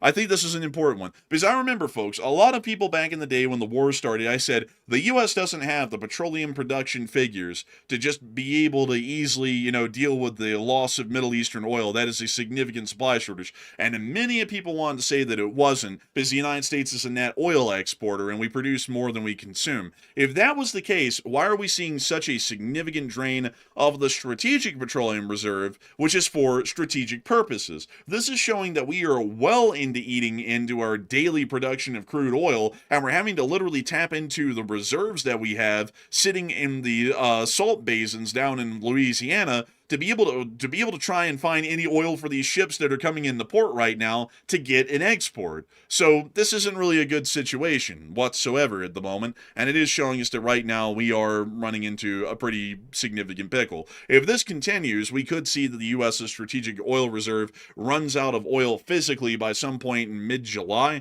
and we could start to see that critical fuel shortages begin to grip the nation across the entirety of the continent, and also the states of Alaska and Hawaii at some point here in the near future, if this continues. So moving us on from that, and also I saw someone in the chat say, we are a net exporter in liquefied natural gas. You can't put that in the car. That's the huge disqualifier there, is that they say we're a net exporter of petroleum products, but petroleum products includes liquefied natural gas and crude oil. It isn't just about crude oil. The U.S. consumes 13.5 million barrels of crude oil every day just to drive the nation's interstates and roadways to get to work and back. The United States produces 13.5 million barrels of crude oil a day. So if you look at that, I mean, all of the crude oil that we produce in the United States is consumed by people just driving to and from work every day. And then you have to add in all of the industries in the country, which consume another 7.5 million barrels of crude oil. And you also have to factor in the commercial sector as well, which consumes a pretty significant amount of crude as well. It's not as much as the industries, but it's still a decent amount. And once you add that all together, we consume 20 million barrels of crude oil every day. And we only produce 13.5 million barrels of crude daily. So we are not a net exporter of crude oil. We are a net exporter of liquefied natural gas. That means that we're running into a big problem right now because we're consuming more oil than we're producing in the country, and now the Europeans are coming over, and they're also consuming a great deal of our oil to ship it back to Europe and be able to use as usable fuel over there. So, of course, it's a significant issue supply-wise, and it doesn't really look that good at the moment. But moving us on I would say so. Also, man, you don't have to be so crude about it. Oh, I wasn't. I was just telling man, people. It's a joke, man. It's a joke, man. The crude oil, crude, the whole joke. Yeah. But I didn't know how to respond to that. I was like, I don't know what to do. I'd like, it's like, well, I'm not being cruel, But anyways, with that, we are moving on into the Middle East, as we have also been able to hear that in Islamabad, Pakistan, we were able to hear the announcement that the Pakistan's army commander will not be traveling to Tehran tonight. This came after reports yesterday that he was the one who was going to be submitting the U.S.'s demands to the Islamic Republic of Iran here within the near future, which was today, and we've now been able to hear that his trip to Iran has been canceled, and he will no longer be making the voyage over there to be able to try and submit the U.S.'s demands. In the meantime, we were able to hear that, according to the Iranians today, they have been stating that they have issued a directive to the country stating that near weapons-grade uranium should not be sent abroad, according to two Iranian sources, hardening Tehran's stance on one of the main U.S. demands at peace talks. Right now, the Islamic Republic of Iran is currently working on not giving up any enrichment capabilities or their nuclear research and development programs, and we've also been able to see that as a result of this, the Iranians are still hardlining and issued this directive today to make sure that none of the near weapons-grade uranium could be sent abroad. Also, by the way, folks, for anybody who's saying that Iran was never working on a nuclear weapon, why in the world did they issue a directive saying that near weapons-grade uranium shouldn't be sent abroad? If they were only doing, nuclear research and development for peaceful purposes, why do they have any near weapons-grade uranium in the country? Yeah. Exactly. Like that's. I didn't know where to go with that one. I was like, yeah, I guess. I was like, sure. But this is showing that they are certainly working on a nuclear weapon, because if they weren't working on a nuclear weapon, why the hell do they have near weapons grade uranium? That doesn't really make a lot of sense. But moving us on out of that, we have also been able to hear that within the area of the blockade line of the Gulf of Oman, it does appear that the U.S. Navy is successfully blockading numerous sanctioned violators off of the east coast of Oman. And in this satellite picture here, you can see the empty Aframax Tanker 11, which normally transports a large amount of Iranian oil, being pursued by a U.S. Navy vessel after being redirected back into the Arabian Sea. according to tanker trackers, they said they saw multiple non-sanctioned Iranian-linked tankers enter the blockade perimeter because the U.S. OFAC still has not sanctioned them, and there are currently 49 tankers within the perimeter at this moment. So it is showing us that right now the U.S. is continuing its blockade as a part of Operation Freedom and is attempting to still stop any transits at this moment of any ships that may be affiliated with the Islamic Republic of Iran. We've also been able to see as well that the United Arab Emirates is working on their pipeline and did announce that it is 50% complete, according to CNBC. I don't really know how they got to 50% completion this quickly because they just announced this thing a couple of weeks ago. But I guess they got some great pipe layers down in the UAE. I mean, they're laying pipe like no tomorrow. So moving us on out of that, we've also been able to hear of some other interesting developments within the area of the Strait of Hormuz. But before we get to those, a lot of people are talking at this moment right now about the U.S.-Iran the Iran deal being deadlocked after the Pakistani army chief wasn't able to go to Tehran and canceled his visit. And a lot of people are talking about that at the moment right now. And Matthew, what are people thinking about that, and what are you thinking about that as well? Okay, so earlier today, I'm sure people were following this, but earlier today, there was those infamous news stories that came out saying a deal is only hours away. And that looked oddly similar to other stuff we've seen before, I don't know, about 1,000 different times over the last month or so.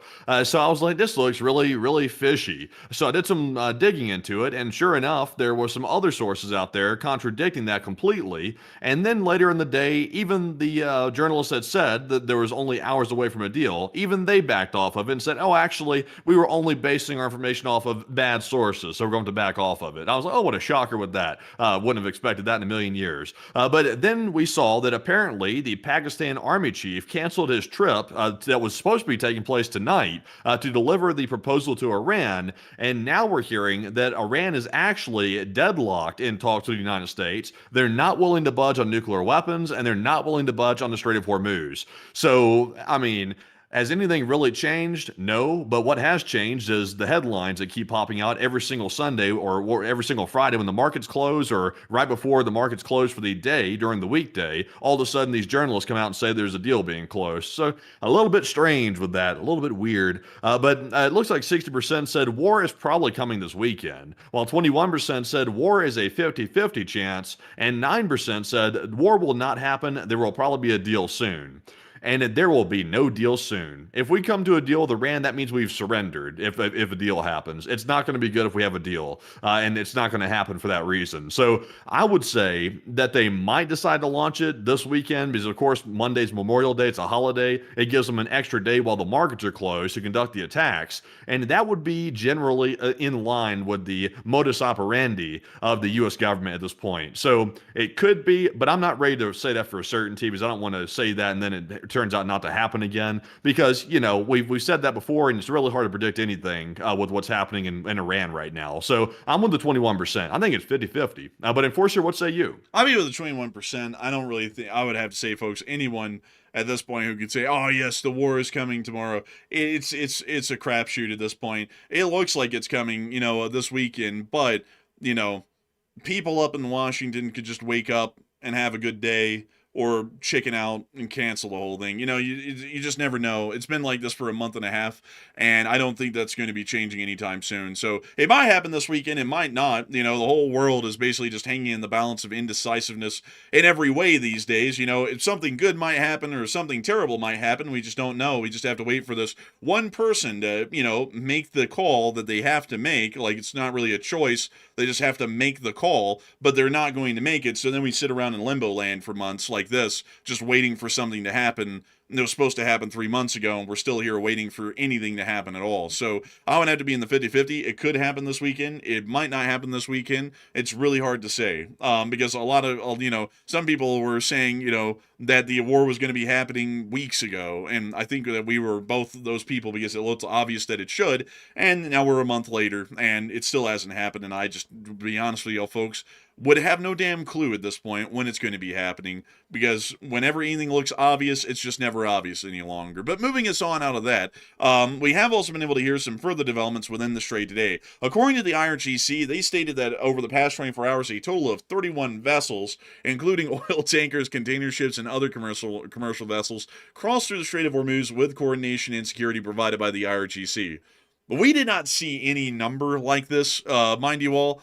And there is currently no number of ships within the strait that would support this amount of traffic. This would be about 25% of the amount of traffic that they had pre-war, and there is nowhere close to that inside the strait. I guess they're counting Iranian fishing vessels that are going out into the strait as some of these ships, because none of them, there was just never 31 of them today. The IRGC is now even lying about how many ships are going through the strait, because all marine traffic data is showing that that isn't happening. So now the Iranians are even lying about it as well. It's crazy.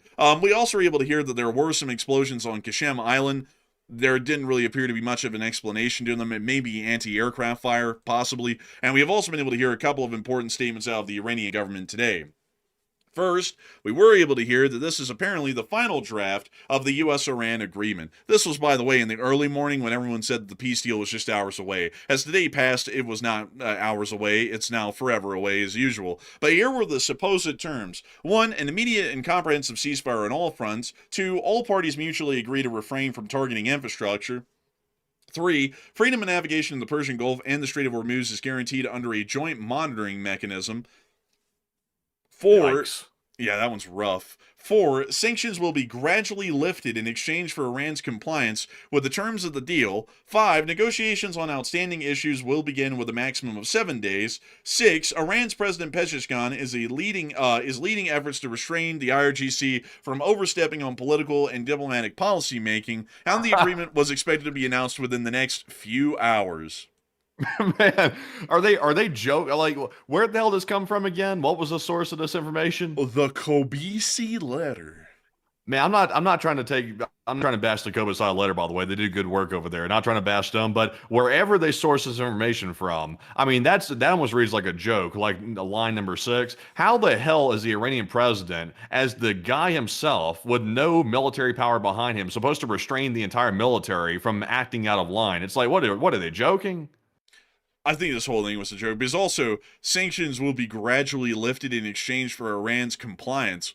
Like, at that point, it's basically just the United States unconditionally surrendering, basically, is what this is explaining. Because we're giving Iran everything they want, and apparently the strait would be under a joint monitoring mechanism, which who the hell knows what that even meant. But this was what we were hearing earlier in the morning was the possible deal. Now, I don't know where Kobesi letter got this from, or the Kobesi letter, if that's how it's pronounced. They are generally a fairly reliable source, and we use them a lot here on the channel. But whoever gave them this information, either this was the legitimate peace deal, and it's absolute garbage like we expected, or the source gave them something that they thought was the peace deal, just kind of piecing it together however they could, but this probably would never be accepted by the United States or Iran in its current condition, because it gives too much to the United States, and it also gives too much to Iran all in one go.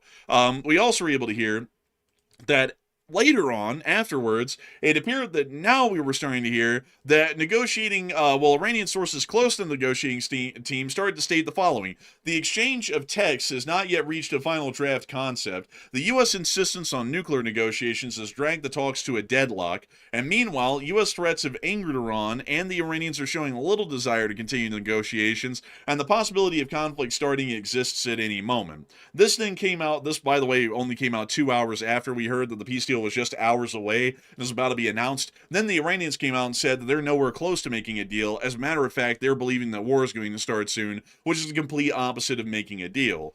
So the story already started to fall apart by the mid-afternoon here local time, in real time.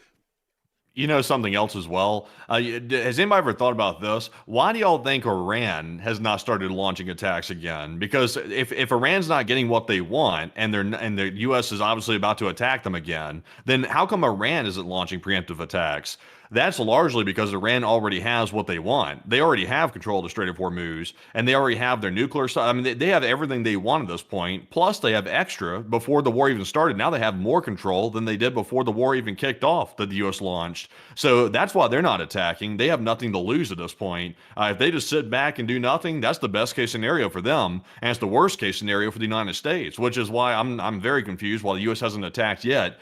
Maybe we'll see it this weekend. If they don't do it this weekend, I mean, they're just going to keep letting it ride out until eventually the real effects start piling up on American citizens. And once the American citizens start really feeling the direct pain of it, like food shortages, fuel shortages, and things like that, then we're really going to be, it's going to be honestly too late then at that point, because we're already feeling the pain. Yeah, honestly, it will be. And it's just, It's just crazy that the U.S. is still waffling around. And also on top of that, folks, we just don't even know if an attack's going to happen this weekend. And I feel, folks, at this point that even explaining why we've done this for about 50 days now at this point, is completely pointless. The U.S. government, the people who are in charge right now of making that call, apparently just don't have the sense to understand they have to make that call, and so there's no point in even explaining why it needs to be made, because they just won't listen to a damn thing that makes any sense. But beyond that, we also were able to hear that a senior Iranian official told Reuters on Thursday, which is today, that no deal has been reached with the U.S., but gaps have been narrowed, adding that Iran's uranium enrichment and the control over the Strait of Hormuz has remained among the sticking points. So as far as diplomatic speak goes, folks, let me break this down.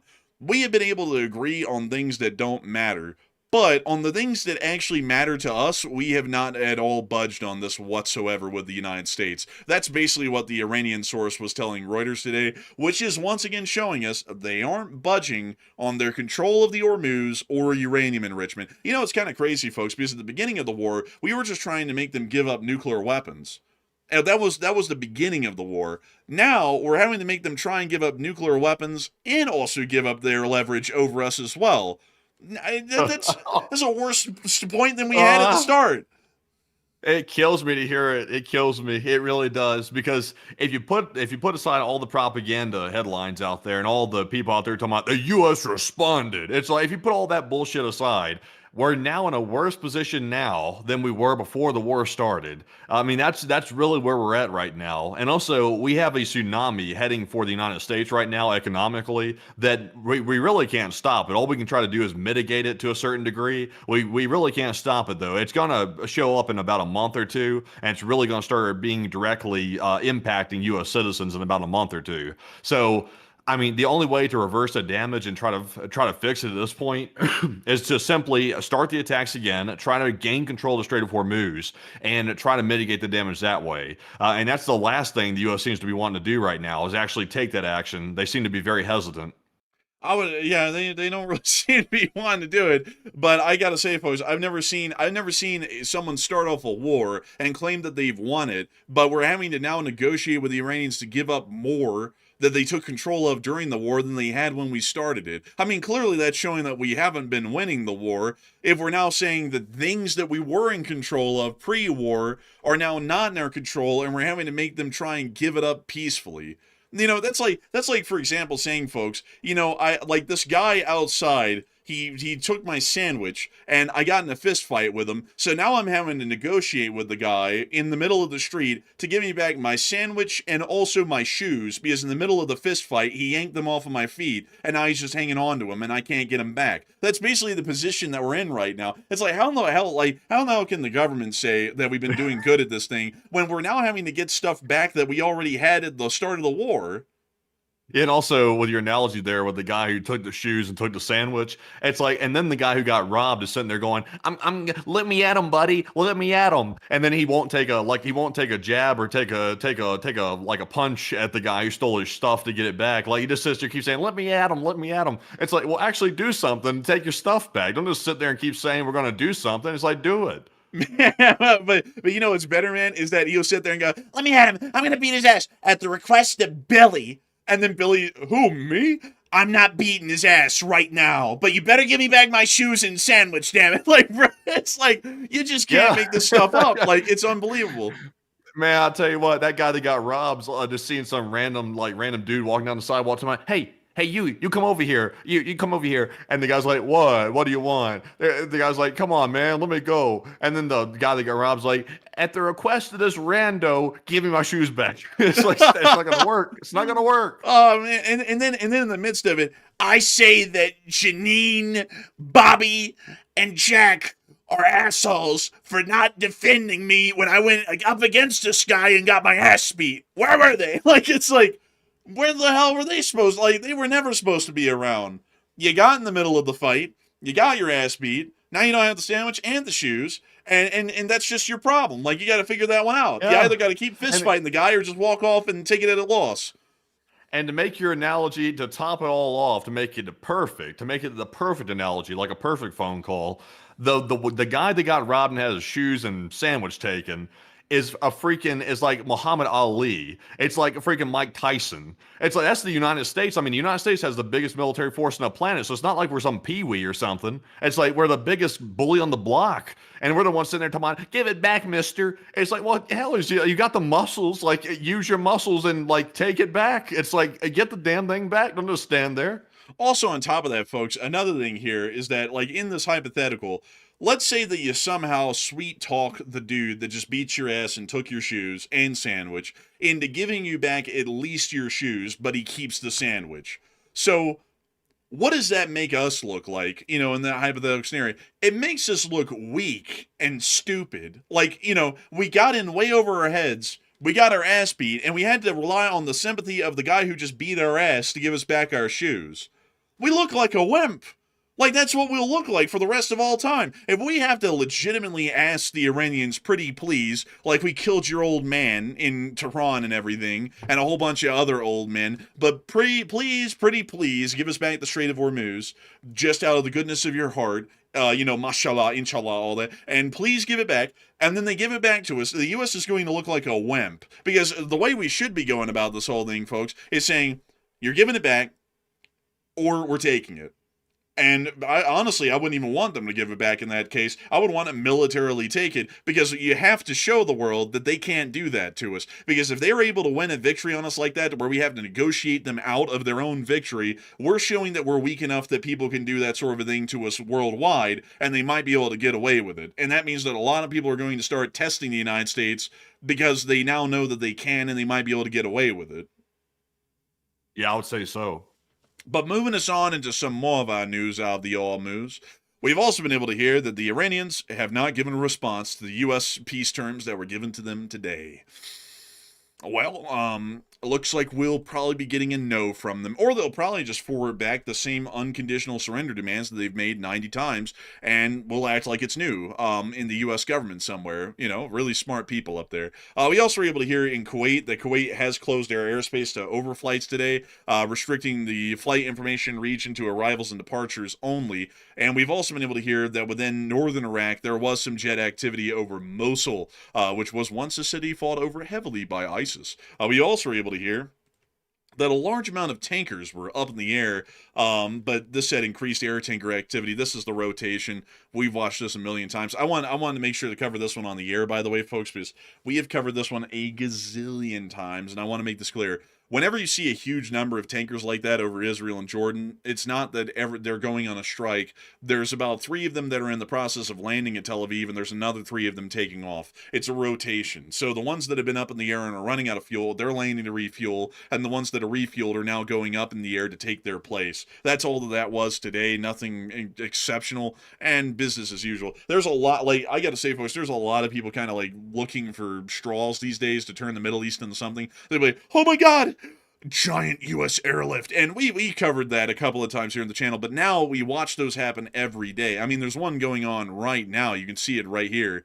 Still ongoing. And we could always say there's a huge airlift going on every day, but at this point, it's basically a given. So, when people are like, there's a huge amount of air activity, war is coming, it's not a guarantee. If anything, it's more so just the norm at this point, and doesn't really indicate anything exceptional is going to be happening. So, with all of that out of the way from the Middle East, it's now time for us folks to finally move on and back up into Ukraine, because we have a lot of news that came out of Ukraine today. Moving us on and into Crimea, we were able to see the damage that has been caused to the Feodosia fuel depot from the prior attacks. It's gone. Whoa. Opa, bliet. Quite a lot of damage. From what we understand, this facility was hit on the 23rd of April from 5 drones, and it appears that it knocked out the entire oil facility. I guess you could say that considering that there were 5 guys operating those drones, it looks like this is 5 guys, burgers, and fries.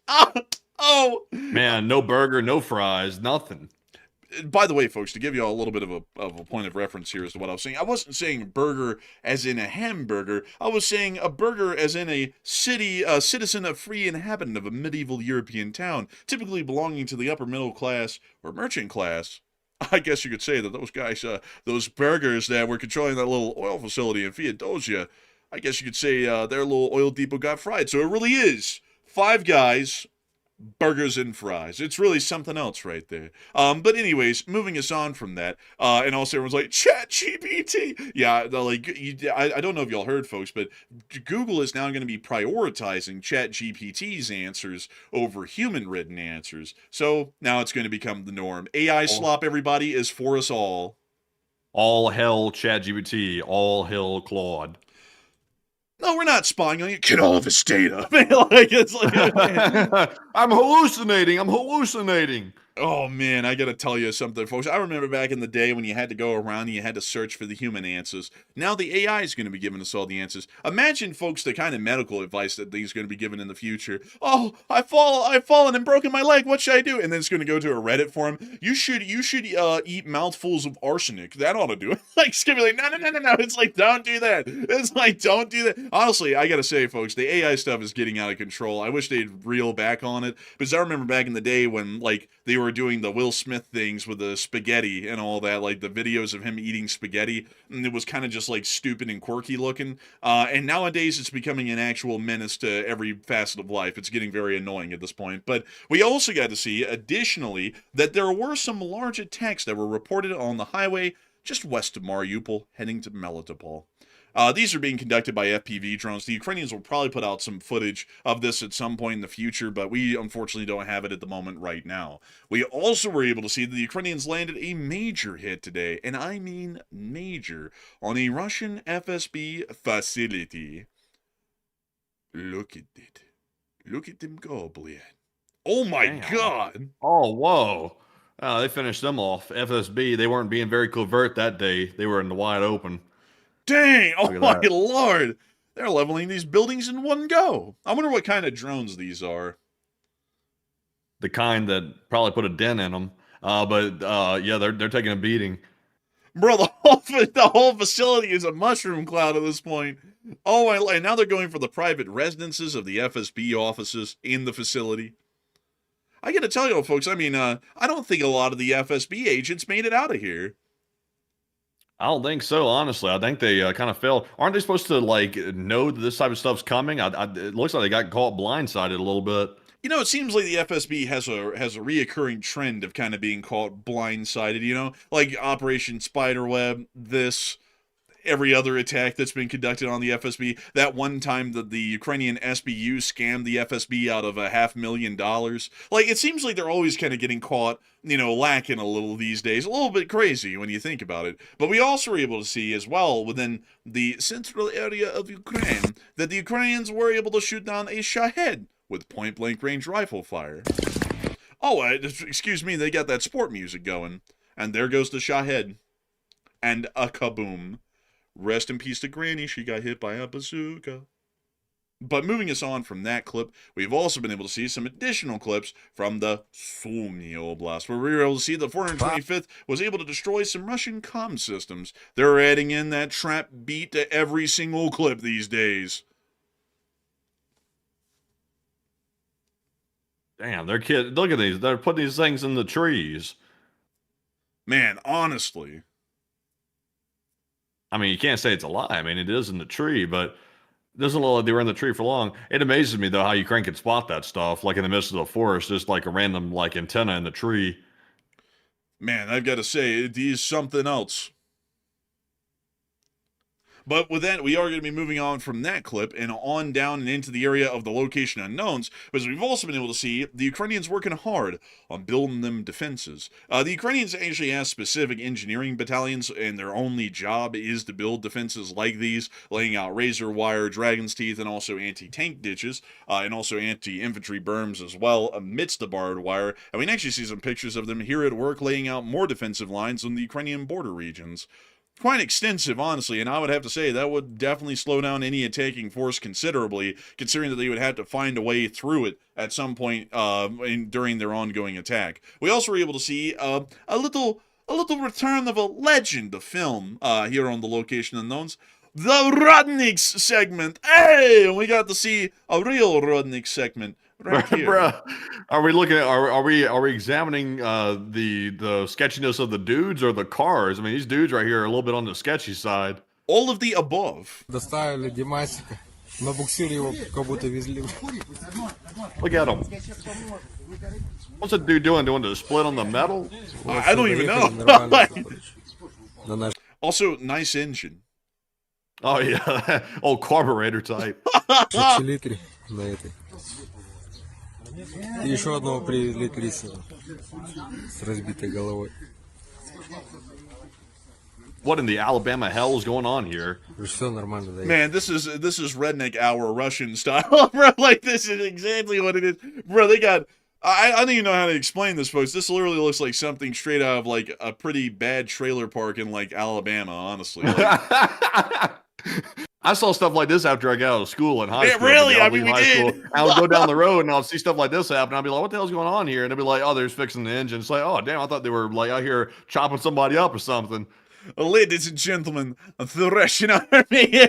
Oh man, that's something else right there, really. But we also got to see the Russian casualty report over the past 24 hours, and holy moly, one bobcat bleed. Oh, that's better than nothing. Well, you know, one's better than zero, they say. That's what they tell me. You know, honestly, they always say that, but I feel like 0% inflation is better than 1%. But I don't know. I mean, that's just me. That's me personally, folks. I don't know about y'all, but I'm kind of tired of this whole inflation thing. So I guess in that instance, one is worse than nothing. But outside of that, we were able to hear that according to Misty, keeper of the records, the Russian troop losses on the 21st of May of day 1,548. Personnel average stays above 1,000. Special equipment streak extends to 12 days for a total of 34. And ground robotics have now reported 19 days at an average of 7 a day. And we have been able to see that over the course of the past 24 hours, 910 Russian soldiers were wounded and killed, along with 5 APCs, 54 artillery pieces, 2 MLRSs, 1 air defense system, 1,715 drones, 4 MLRSs, 202 supply trucks, and 1 Bobcat skid steer. A pretty decent day, all things considered, and still showing us that at the moment, the Ukrainians are laying a significant amount of heat down on the Russian army. We also were able to see that within the Belgorod area, there was an ongoing attack in the city. Ебать! Ебать! Вот. Ебать! Man, he's got that tone of that crocodile tone. Man, he's got that Kremlin gremlin kind of tone going on. Let's listen to it again. Ебать! Ебать! Вот он. You bet! You bet! You bet! It's gonna hang over. Man, he has the perfect voice for that role in every medieval movie for like the villain where they're like, "Give me my scepter," and he's like, "Yes, sire, the greatest scepter." Man, like he's got the perfect voice for it. Someone cast that guy as a voice actor immediately for some sort of a evil henchman. But moving us on out of that, we also got to see in the Kupiansk area some Russian artillery getting cooked. Oh man, I know what's about to happen here. I've seen this story before. Oh no. They never learn, these guys. Look at them playing with the sticks in the forest. Look at them. That sounded kind of a little bit sus, but we're going to overlook that. But look at this right here. They thought they were hidden. They're not hidden. Look at this. Pile of sticks doesn't work. And that was a D30 that they just lost. Yeah, minus 30. I'll tell you something, boy.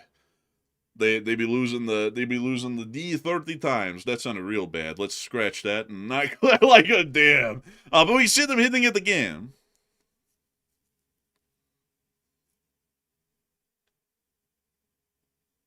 Wow, look at this. It's a hot day out here in the Russian forest. It's getting very hot out here in the woods. I tell you. And there's the D30 destroyed, cooked to a cinder. Moving us on from that clip in the Kupiansk front, we also get to see down near the Lyman front that they were also taking out some Russians in the 53rd Mechanized Brigade by just burning down the fields they were in. We can also see one of the Russians trying to make a run into this house right here, but that ain't going to help them. They blew it up. We can also see some Russians hiding here in this abandoned rail yard.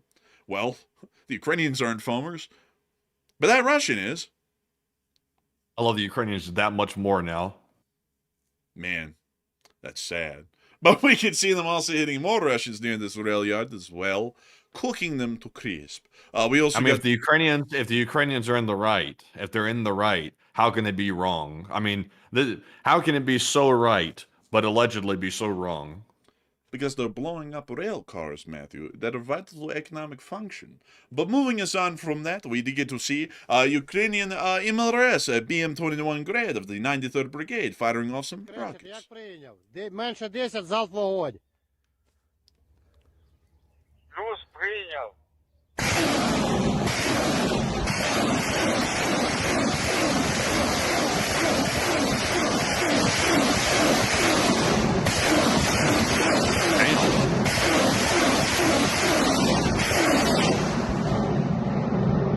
Damn it, Ivan, I told you to fire off 1, not 11. Man, this is the first clip in like 2 years that didn't have music over it.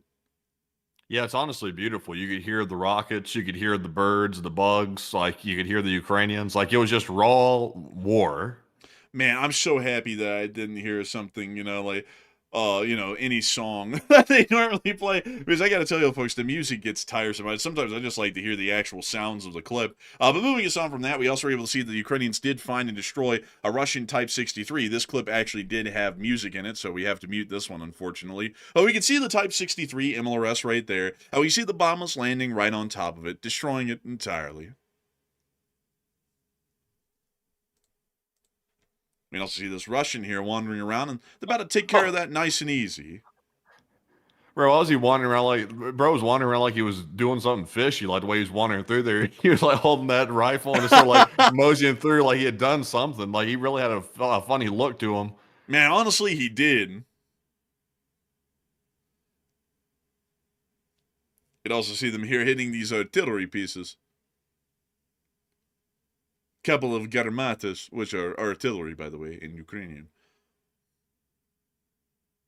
Also, y'all play nice in the chat over there. I see some people brawling. Y'all be nice. There's no room for that brawling. You have to be friendly here. You say there's war on the TV, but we're not supposed to be having war here in the chat. Make it friendly, people. Come on, make a peace deal. Not the type that takes like months, like the type that takes maybe a minute.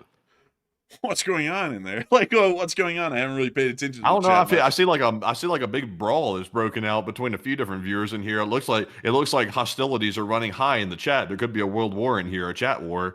Oh, please. Please, everybody, calm down. No reason for concern. We just cover news. Y'all watch news. It's simple as. Very easy. We also get to see Ukrainian units shooting down drones over Konstantinivka today as well. Anybody home? Yes, we are home. Як то? Хижаки, їбать. Попереджаю вас. Oh! They hit us with the baits! In the middle. And now we can see them having a little chat and shooting down drones over Konstantinivka. Also flipping over an ATV in the mud, running around, shooting down another drone right there. These are not the Ukrainian police, by the way. We actually watched the Ukrainian police do very similar in Konstantinivka yesterday. This is actually a Ukrainian army unit. See them using a shotgun, trying to hook up the ATV with the water jugs, looking around to the carnage, finding an ATV in a trench, watching this guy sip a Coke while he bandages his foot. We can also see them shooting down another drone. Oh! Oh, look, it's Zelensky's plane! There it is! It is. That's the one that they put him in right there. Except they had a little propeller on the front of it. Yeah, let's watch this again. Damn. Bro, Mad Max. Bro, that is insane. And we see them continuing to shoot down drones.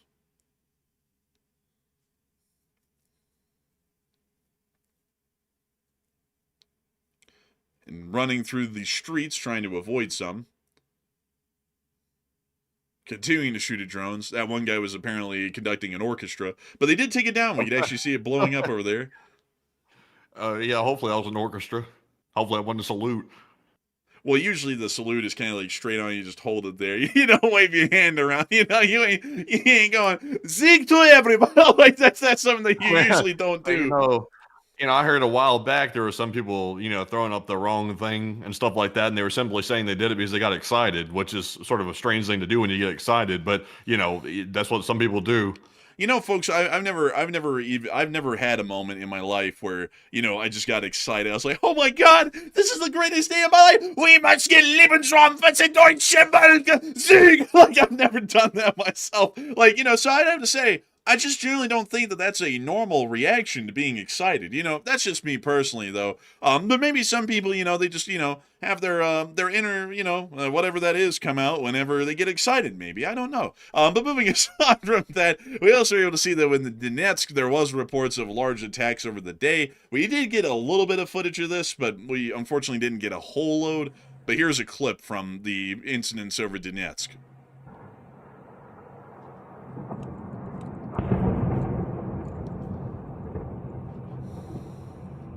That was something to go to sleep to. Oh, I don't think so. Like, man. well, maybe not. Man, that's the wildest car horn alarm I've ever heard in my life. It's like the clown one. Man, honestly, real. We also got to see in the Pokrovsk area that the Ukrainians were also continuing to take out Russian forces, hitting their interceptors. You can see right there. That makes me sick as a dog right here. This is a rough filter they put on this thing. Man, honestly, man, this is that give you nausea and vomit filter, man. Like, it's like, this is rough. But that's the What end in of the that. world, they painted like a red star on that one. That was kind of odd. Well, I mean, Yeah, a little bit odd right there. I don't know.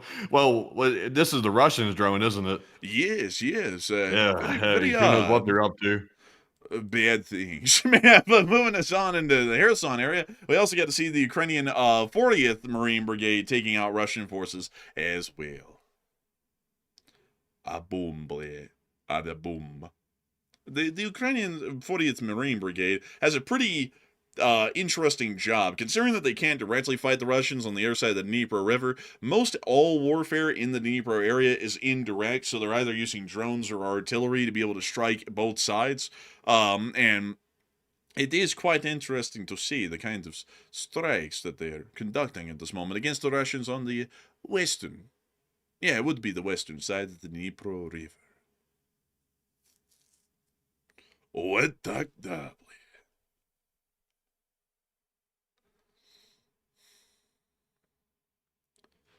we see them just continuing to drop them. How peaceful it is, folks. They're dropping them. Really What gunfights. is that? I'm seeing that in the chat right now. That's actually so it's stupid. Like the restrictions are becoming insane. We're not the ones who make them, by the way, on the super chats, folks. Sadly, it's YouTube that does it, and they're getting like draconian at this point with what you can and can't put in one. But with that, it is time for us to move on up to Kyiv and cover the speech from the president of Ukraine, President Volodymyr Zelensky. And so, without further ado, any minute now, any minute. This speech actually has a lot to do with the Belarusians as well. So, without further ado, here is the speech. Peach! Шановні українці, українки, сьогодні в Славутичі, північ нашої держави. Я спілкувався сьогодні тут з керівниками громад північних регіонів Київської та Чернігівської областей. Дуже важливо підтримати наших людей тут, посилити захист, саме цим і займаємось. Це стосується і захисних споруд, фортифікацій та іншого, посилення кордону буде додатково. Також наші сили оборони і безпеки, які є саме на цьому напрямку, на Чернігів та Київ з території сусідів Білорусі, яких Росія дуже хоче втягнути в цю війну більше, та з Брянської області. У нас є спроможність для зміцнення, є спроможність і превентивно працювати щодо російських територій. Звідти може бути загроза і щодо фактичного керівництва Білорусі, яке має бути в тонусі, тобто відчувати реально, що наслідки будуть, якщо будуть агресивні дії проти України, проти наших людей. Ми пам'ятаємо, що у 22-му році наступ був з території Білорусі також. Ми не забудемо цього. Українські сили оборони, сили безпеки, наші розвідки знають, які загрози і як відповідати. Відповідати справедливо, безумовно. Я хочу сьогодні подякувати нашій армії за чергову порцію наших далекобійних санкцій проти російської нафтопереробки. Є сильні результати. Відстань від нашого державного кордону 800 кілометрів. НПЗ у Сизрані, враження підтверджено. Дякую Службі безпеки України, Центр спецоперацій А. Важлива була відповідь окупанту на території нашої Херсонщини. Дякую вам, хлопці. Кожна наша далекобійна санкція – це аргумент, щоб дехто ще не думав втягуватись у війну, і щоб у росіян формувалось відчуття, що цю війну треба завершувати. Завтра у нас буде змістовний дипломатичний день. У мене запланована комунікація з партнерами. Є 3. Ми будемо говорити якраз про те, щоб наш спільний тиск, наша спільна дипломатична робота реально вплинули на ситуацію. Ще про місцеві справи тут. І у Київській області, і на Чернігівщині. Прем'єр-міністр та інші урядовці брали сьогодні участь в спілкуванні з головами громад. Питання дуже зрозумілі, змістовні, практичні, місцеві дороги. Ми детально обговорили. Це логістика нашого захисту, логістика евакуації поранених. За червень найбільше питання по дорогах таких мають бути вирішені. Пряма відповідальність уряду, обласної влади, а там, де є обстріли відповідних військових та спеціальних служб. Я хочу подякувати усім, хто залучений до цієї роботи. І дуже важливо, щоб громади відчули, що їхні інтереси забезпечені. Багато питань від громад, які межують з Білорусію. Звісно, треба дуже сильно посилювати протиповітряну оборону. Саме так, як сказали люди. Міністр оборони України знає цей пріоритет. Має бути розподіл додаткового обладнання. Він буде. Є ця спроможність. Я очікую доповідь за результатами. Фінансування для усіх наших оборонних заходів на Чернігівсько-Київському напрямку теж є. Якщо є питання, то питання вони актуальні. Це питання техніки, ресурсу. Громади можуть самі виконати те, що необхідно. Уряд повинен це забезпечити, профінансувати, допомогти. Енергетика всіх об'єднує. Це виклик. Плани стійкості, які є для регіонів, мають бути виконані повністю для кожної області, для усіх громад. Час має значення. Я дякую всім, хто залучений, за оперативність. Я дякую бізнесу, який допомагає. Дякую кожному, хто дбає про громаду, про Україну, як про самого себе. Дякую, Славутич. Дякую всім керівникам громад, хто з людьми по-справжньому. Обов'язково захистимо нашу державу, захистимо Україну, нашу незалежність. Слава Україні! Героям слава. And with that, that is the end of the speech from the President of Ukraine, President Volodymyr Zelensky, here on day 1,549 of the news from around the world. And I've got to say, folks, that we're entirely honored and greatly appreciative to know that so many people have been enjoying the stream over the course of the entirety of the show. And I hope that it's been incredibly good news once again for each and every single one of y'all. I also got to say that we're entirely honored to know that 15,500 people were here over the course of the stream, and 86,000 people have watched this stream by the time that the news is rounded out, which is going to be moving us on into the second segment of this stream, where we get to talk to each and every single one of y'all. And of course, we're going to have an absolute blast. We can talk about literally anything and everything except for religion, politics, climate change, and whether the A-10 is relevant in modern warfare or not. And so, without further ado, Matthew, what do we got? So it's now time, folks, to get to our super chats, live chats, and Morse code decoders. And it's that time of the night. It's time to get to them all. Also, by the way, I've been checking for breaking news. Oddly enough, it seems like the Moscow attack, which was ongoing as we started the stream, has generally not really produced any videos tonight, which is kind of strange. So we'll keep an eye out for it. The odds are we'll probably see those videos tomorrow and probably not tonight. So we'll have to see. But right now, no videos coming out. And also the breaking news is kind of silent right now. Must be some stewing going on in the background or something. We'll have to see. But anyways, though, jumping into our first super chat here to jump right back into those, this one goes to Opie from Florida. And thank you very much, Opie, for that $20 support. And we do appreciate that very much. He said, Metas, not Metas, but Meta's Hyperion is scheduled to be the largest ever data center in output at 2 to 5 gigawatts of power and 4+ million square feet of buildings with only 500 full-time jobs. I'm 28 and happy to see other people in our generation educated. And take a live chat question. And also, is that going to be the biggest? Because I heard that the one coming out here to Utah is going to be the biggest, that Stratos data center right there. I'm not sure exactly what the stats are on that one, but it's massive, like 40,000 acres. So these data centers are getting ungodly large. Like, these things are taking up space that's unbelievable, like the size of Manhattan, if not larger, which is insane. But Enforcer, what say you? So this construction site spans 2,250 acres. I think the one that's coming out here to Utah is like 40,000 acres or something along those lines. So let me go look at that here really quickly. Let's see, the Box Elder County Data Center. Let's see, data center. So what is the name of this thing? So the so the Stratus data center, that's what it's called. So let me go put that in really quickly. Stratus data center. Yeah, so that's actually that one actually that you're talking about in Louisiana is way smaller than the one that's going to be out here in Box Elder County, because the Stratus project is actually supposed to be a 40,000 acre, 9 gigawatt AI data center that's going to be operated in Box Elder County, which is way up here in this northwest corner of the state of Utah on the edge of the Salt Lake. But don't worry, folks, don't worry. Some people have been saying that they have significant concerns, like, what about the water that's going to be using? Or what about the heat that it's going to create? And what about the noise? It's fine, everybody. The governor of Utah actually said today that the data center is actually going to be adding water to the Salt Lake, not draining the Salt Lake. So if you're from the Salt Lake area, don't worry, folks. Now, apparently, data centers are akin to that of Jesus, and they can turn data into water. I never knew that they could do that, but apparently they can now, according to the governor. So I'm very happy to hear that. Apparently, we need to build as many data centers around the outskirts of the Great Salt Lake as possible, because they will be able to produce water for it. Did you hear that today, Matthew, by the way? No, I didn't hear that, but that sounds like insanity. I'm not sure how they can create water at a data center. It seems a little bit strange because naturally, if something creates heat and you're trying to cool it using water, then naturally it seems like there's going to be some evaporation that takes place. When you put heat on water, water tends to evaporate. That's usually the way it works. So I don't know how it's creating it. Yeah, because by the words of the government, it's not creating water, it's actually conserving water and therefore adding more to the Salt Lake.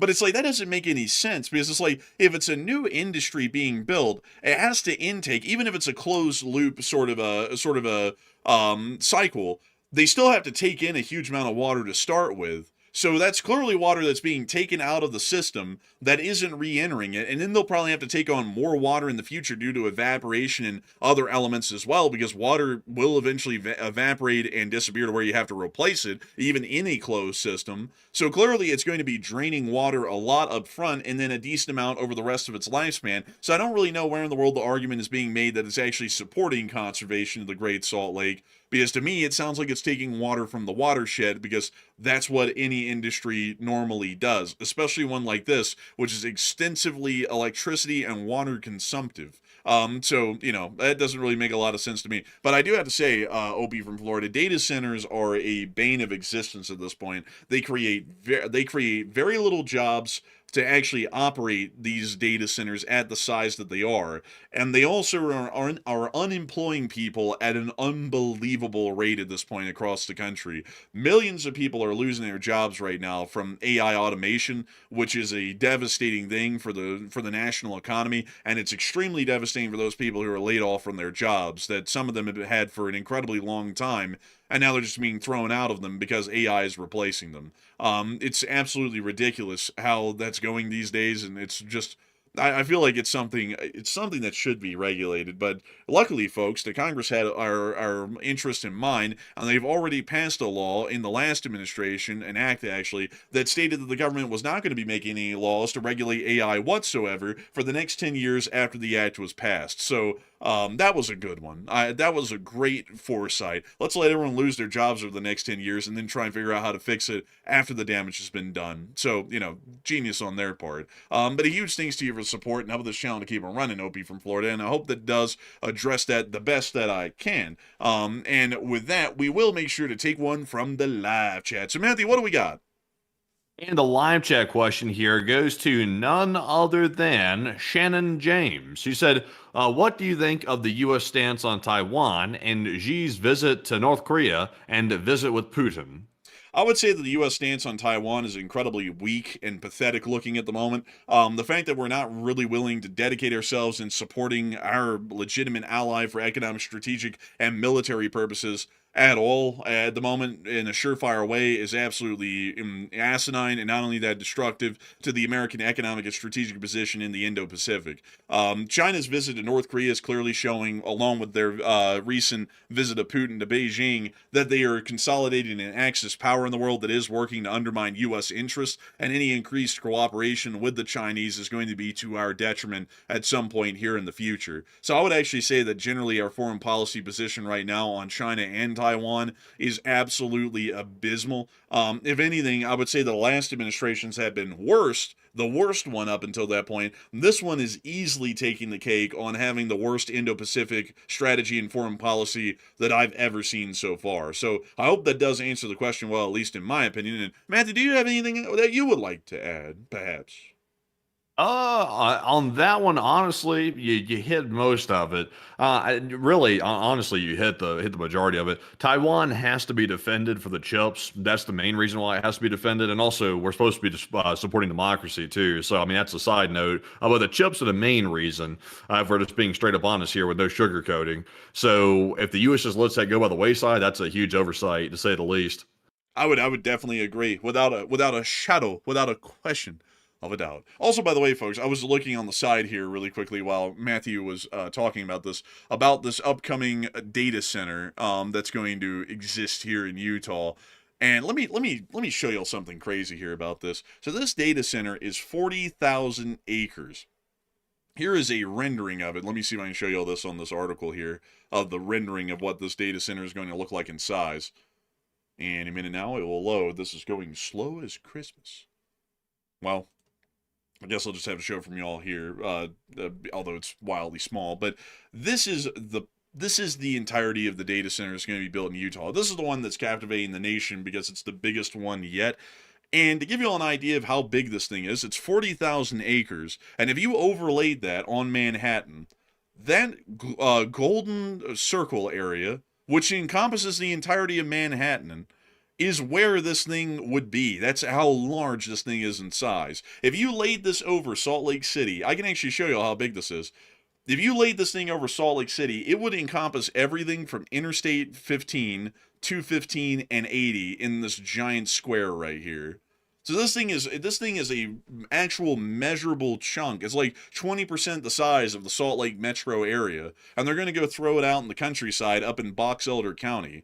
Now, you know something else. What's the main purpose of it? Like that's the question I really haven't heard anybody answer. Like, what's the main purpose of the center? They keep saying AI, but AI for what? Who knows? Like, they don't really get into a lot of answers on that. I think I've seen one person who's involved in the project. We all know him, and I think everybody in America is getting to hate the guy at this point. But he's been trying to explain what it's for, but he has some pretty vague answers from what I've seen so far about what the thing's actually for. Also, the other thing is that they're showing like these little parks and like community hangout spots. Here's the problem with this, though. It's 5 hours away from any major city. There's nothing near to this place. Yeah, there's really not. Also, I've seen that goofball wearing a hat that says Utah National Security or something on it. So I think maybe he's trying to sell as a national security thing or something. But, you know, it's kind of hard to make the national security argument when it's a private investor from Canada apparently in charge of the project. It's kind of hard to make that argument, at least in my opinion. I see some people saying mass surveillance. Folks, there's already down in Bluffdale, which is down here in the southern part on the perimeter of Salt Lake City, there's a huge NSA data center, one of the largest in the country, right there actually on Google Maps, you can see it. So they've already got the surveillance in place. I mean, that's not a problem. They've already got that. So I'm not really sure what the hell they're building these mega data centers for. But they're not really saying. And it seems like since it's pillaging the entire environment from the citizens, it seems like we at least get an explanation for why we should accept being pillaged. Yeah, and and the local electricity rates are going to go up. That's a default. Everybody knows that as a fact now about data centers. So everybody up there in that part of Utah is going to see their utilities skyrocket. They're also going to see that their groundwater might be depleted because we don't know. There's been no environmental studies, so you could just assume the worst case, and that could be it. Because some people are going to say, well, you can't assume the worst case because there hasn't been an environmental study. I would generally say the worst case is the best thing to assume because if it was fine and it was in fact going to be good, why in the world wouldn't they make an environmental study to show everybody, see, this thing has no problem at all. It's not going to be draining any water. It's not going to be creating a heat island effect. It's all going to be fine. The reason why they didn't do that is because nothing that would come back from an environmental study, an environmental impact study, would look positive. It would be showing that there is at least some loss to some degree in every category because clearly this thing isn't going to be improving the environment. That wouldn't make any sense at all. Because if it was, why not pop one of these up across the whole country? That wouldn't really make a whole lot of sense. So, it's it's a horrific thing, honestly. The data centers, I think that they're ridiculous. They're stripping jobs, and not only that, they don't really add to anything. They actually make everything more expensive for everybody living around them and far less tolerable. Like, there's a lot of people down in Texas right now who had these things pop up basically right next to their neighborhood, and the noise around there, folks, is 130 decibels and 140 decibels. That is as loud as a jet engine at 100% throttle 24/7, or the sound of a 22 long rifle going off every second, every day, nonstop, if you live near one of these things. That's how loud they are. Yeah, I mean, I didn't know it was that loud. Apparently, it's really loud. Yeah, I mean, I actually watched a documentary on someone who went down to Texas, of these people who were living in a neighborhood next to one of them, and they had sound walls up and everything around this data center. They had out a noise like reader, like for decibels, and it was saying somewhere, I think, around 135 decibels at their house. Damn. Also, I see people saying, did you guys notice before you moved out to Utah that they were building that? I had no idea. Like, I didn't know that. Like, I knew there were data centers out in Utah. I wasn't oblivious to that, but I didn't know they were building this. But I mean, the first I heard of it was about a month ago. So, you know, now would have this changed my mind of moving out here? Probably not, because it's at the northern part of the state. So it's going to mainly affect the north, which, you know, I don't live there, but obviously I don't want the country destroyed because of some data center. So, you know, if these start popping up all over the place, I mean, that's obviously a problem. Well, let me pull this up here really quickly. So, online, it's people are saying, yeah, actually, yeah, there was a load of like news articles out there about how loud these things are. But the documentary I watched, it was measuring 130 decibels in the like at the front porch of the house, which I think was about 500 feet away from the data center. So clearly, these things are exceptionally loud. And imagine living near that thing. Every single day, you hear this loud ass vacuum noise coming from this random building all day, every day. Forever. Like, until that thing shuts down, which might be 50 years, 70 years from now, you're going to be hearing that every day. Like, that would be insanity inducing. Like, I don't think anybody could handle that for too long without just losing it. That would be unreal. But anyways, with that, a lot of people are talking at this moment right now on this very interesting poll that Matthew just put up. And Matthew, tell us about this poll and what are people thinking about it? Okay, so I just randomly asked this question right here because I was curious about what people were thinking. And it's just kind of a random poll question, but you know, we like to hear what the audience likes to say, so we ran the poll. It says, what would you like to see improved the most in your daily life as a U.S. citizen? 44% said economic improvement, 25% said domestic societal stability, 22% said geopolitical stability, and 10% said nothing. I'm fine, really. And also, by the way, this is not a political question because, as you can tell, politics has nothing to do with, you know, or the politicians can't control how stable society is. That's not something they can really take a control of to a large degree. It's just purely a personal question. For me personally, I would say at this point, economic improvement would probably be a good one. We can probably slow down inflation a bit and stuff like that and make it more affordable to simply live, basically. That's probably my biggest thing.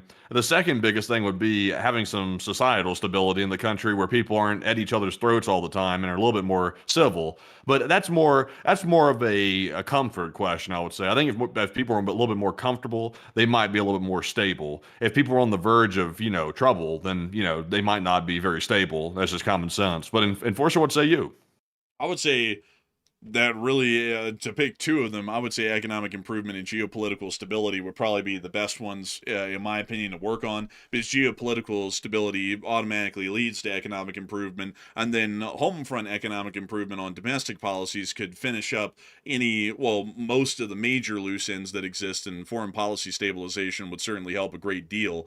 And we could see by that radicalism and also any sort of social decay that people are talking about would generally fade away, because usually radicalism rises when people are in financial tough straits. That's why you can see that a lot of the younger generations in the country are more than willing to go hard right or hard left, because they're in absolutely dire economic straits, and when people get in those sorts of conditions, they look at extremism as being the only possible solution to an extreme problem. So I would say that I would be with the 45% and also the 21% that voted for geopolitical and economic stability, because and also on top of that, folks, social stability, you know, to what end? You know, it's like, whose social stability?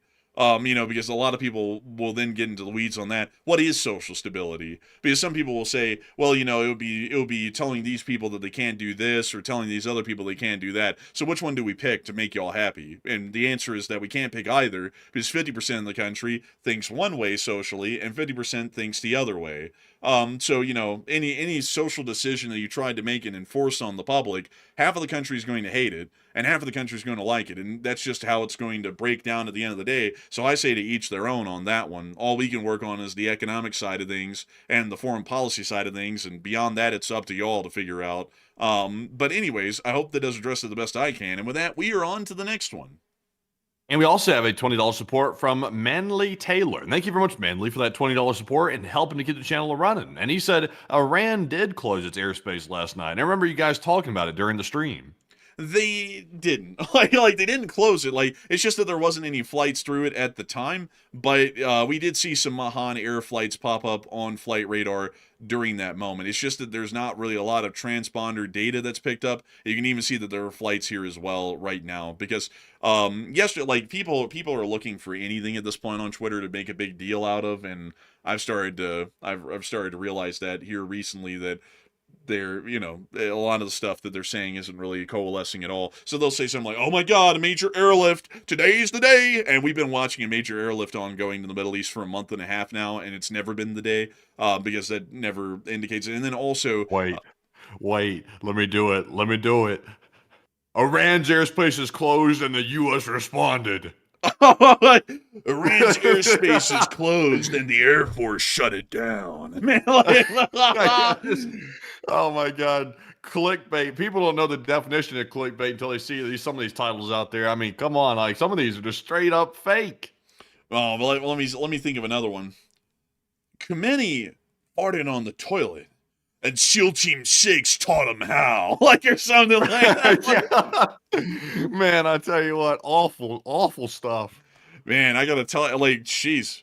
I guess I gotta say, folks, anyone who's ever called us clickbait, they must have a very high, like a very low tolerance for anything that seems sensational, because we've been seeing some stuff recently, folks, that is literally just the most insane clickbait that we've ever seen. And it's unbelievable.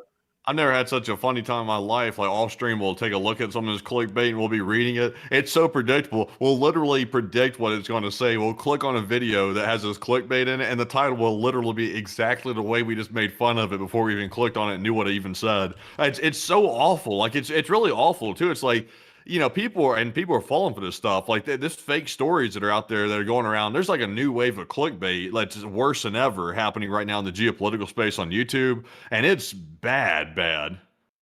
Yeah, it's pretty rough. I mean, like, we've been seeing some of it, and I'm like, golly. And what's sad, like, I hate this, is that people will listen to it and then they come and ask us about it. And I'm not saying that I hate the people who ask us about it. I'm hating that the people are putting out garbage like that people are listening to, and they're not really sure if it's true or not, and then they have to run it by us, and it's just not true at all. I mean, if you're watching what's going on in the Middle East, none of that stuff is true. And then these people are just putting out stories every day that are making it sound like the U.S. is winning the World War II in one day, every day. And it's like, that's just not happening. It's like, I would wish that it was. I would like to run some titles like that sometime, but they're not. So, it's like, you can't run stories like that because they're just flat out lies. And on top of that, the U.S. military isn't doing anything to Iran right now. So any thumbnail that comes out talking about news that happened today, saying that the U.S. military just did something to Iran, is a crock of shit, because there's nothing happening to Iran right now at all. Yeah, I would say so. Man, it's a travesty, really. But with that, it is time for us to get on and into the next one. We also have a 20 from Rosalie Love, and thank you very much, Rosalie, for that $20 support, and also being a longtime channel viewer as well. They said freedom of speech came to an end tonight with the canceling of a particular comedic news show out there. Also, did that just happen tonight? But they said Stephen Colbert's news show got ended. I thought that guy was scheduled in for a while. I guess it maybe came to an end tonight. He said, next up, canceling separation of church and state. Oh, that's already been canceled. That was canceled a long time ago. Yeah, but by the way, like just speaking as apolitically as possible, people should be able to say what they want. But in practice, does it really work that way in the modern day? Not really. I mean, we're even concerned ourselves about speaking out and telling the truth about the situation that's happening right now with Iran. We're worried about retaliation on our end. We're not sure if maybe there could be some levers pulled and maybe hurt our YouTube channel possibly because people don't like what we're saying, like that are in power possibly. We don't know if that's a thing either. Because if they can do that to big news shows and big TV shows like that, then what prevents them from doing it to a YouTube channel at that point? Which is really scary because that's highly anti-American to do that type of stuff. Yeah, it really is. But with the freedom of speech side of things, I do have to say that with that one show in particular, they're like as far as how like shows continue to be run on television, they generally have to be pulling in some pretty decent ratings. And I had been hearing, like, not to like get on the whole his ratings are terrible thing, but the ratings of that show have been sliding. And this is something that's been talked about a lot in the talk show category, is that in the modern day, you either just had to be really interesting and funny, which Conan O'Brien was probably one of the best at that. He didn't get political, he was just pretty funny, and so his show was very popular. But a lot of the other talk show hosts went into, about 10 years ago, because it was very sensational at the time, basically running a political joke show was basically what a lot of the talk shows turned into. Because back then it was a ratings like bomb, like it was incredible. Like you could shoot a talk show up to the top of the ratings. But over the years, it's been kind of losing a lot of its popularity, for the larger part, because you can only make 9,000 political jokes before they start getting old. And so the ratings started to fall. But there's been a lot of pressure in the modern day, though, by a certain someone in the White House who doesn't like people criticizing him, that also is being said to possibly have been the reason why that show was canceled, because it didn't really look like it was going to be canceled anytime soon, and now it looks like it's been abruptly canceled. And that also comes on the heels of another show that got canceled last year, a very similar talk show, and then it got reinstated because the company got so much backlash from the public they had to reinstate it. So generally that it's a pretty tough dynamic. But freedom of speech is something tough, folks, because I'll tell y'all, for 4 years we have watched it in real time, and that's why I'm not really a big fan of either political side, because back when the other group was in charge on the left, there was a lot of restrictions on what we could say in certain ways about things that they didn't like, and if we said things they didn't like, then we might have some sort of action taken against us back then. And nowadays, I would say that the right's kind of taking that and running with it at this point, because it was pretty bad in the last administration. Now it's getting even worse. And it's basically just whoever is politically in charge of the country, God forbid you ever say anything that they disagree with, because they might just come and try and cancel you or have you forcibly shut down, because they don't like what you're saying. And we've dealt with that for years from just random viewers. I mean, we've had extreme, like, leftist nuts threatening to kill us throughout the past few years of the last administration, and now we have the same thing coming from people on the right. And when you see all that stuff, you just start to realize that there isn't really a good answer out there. And some people are like, oh, there you are, you think you're a genius because you say no side's good. Well, I'd say looking at their supporters, there sure as hell isn't a good side, because at the extreme left and the right, you get the same kind of violent, like, authoritarian people that you would find in, Hitler's group that brought him to power, or Mussolini's, or Stalin's, or Lenin's. You find all of these extremists that don't believe in the rights of the individual, and they believe that their ideology has to be advanced at any cost, including violence. So I'm just not really a big fan of any of that. And also, like, church and state is becoming so tough these days, because a lot of people have been, like, almost brainwashed in the modern day to think that America is specifically a Christian country. Like, it can't be anything else, and it has to be state enforced. And it's like, that it just doesn't even make any sense, because the First Amendment literally goes against that idea by quite literally saying word for word that government cannot make any laws or actions that elevate or support a particular religion over any other. That includes any sect of Christianity and any religion in general, including Christianity at large. And now you see that there's a huge push for that. And I don't get it, folks, because they sit there and say that that has to be pushed and supported. But then, like, for example, if a town in like Minnesota implements Sharia law, then they say that that's not what America is about. But according to them, America is supposed at this point to support some form of religion, and now we're turning it into a religious war on what religion is the U.S. government supposed to be supporting. And the answer is none. Like, it shouldn't even be a debate. Like, you know, any city in Minnesota is trying to implement Sharia law that's clearly unconstitutional, and anyone who's trying to turn the nation into a Christian state, that's also clearly unconstitutional as well. That's for an individual to have as a relationship with their God, whoever they may be. Not for the government to be able to decide and dictate what you can and can't believe and putting penalties on people who don't believe in the way the government says you should. That's just not the way the country was ever founded or was ever supposed to operate. But a big thanks to you for support and helping this channel to keep it running and making this thing possible. And with that, we're on to the next one.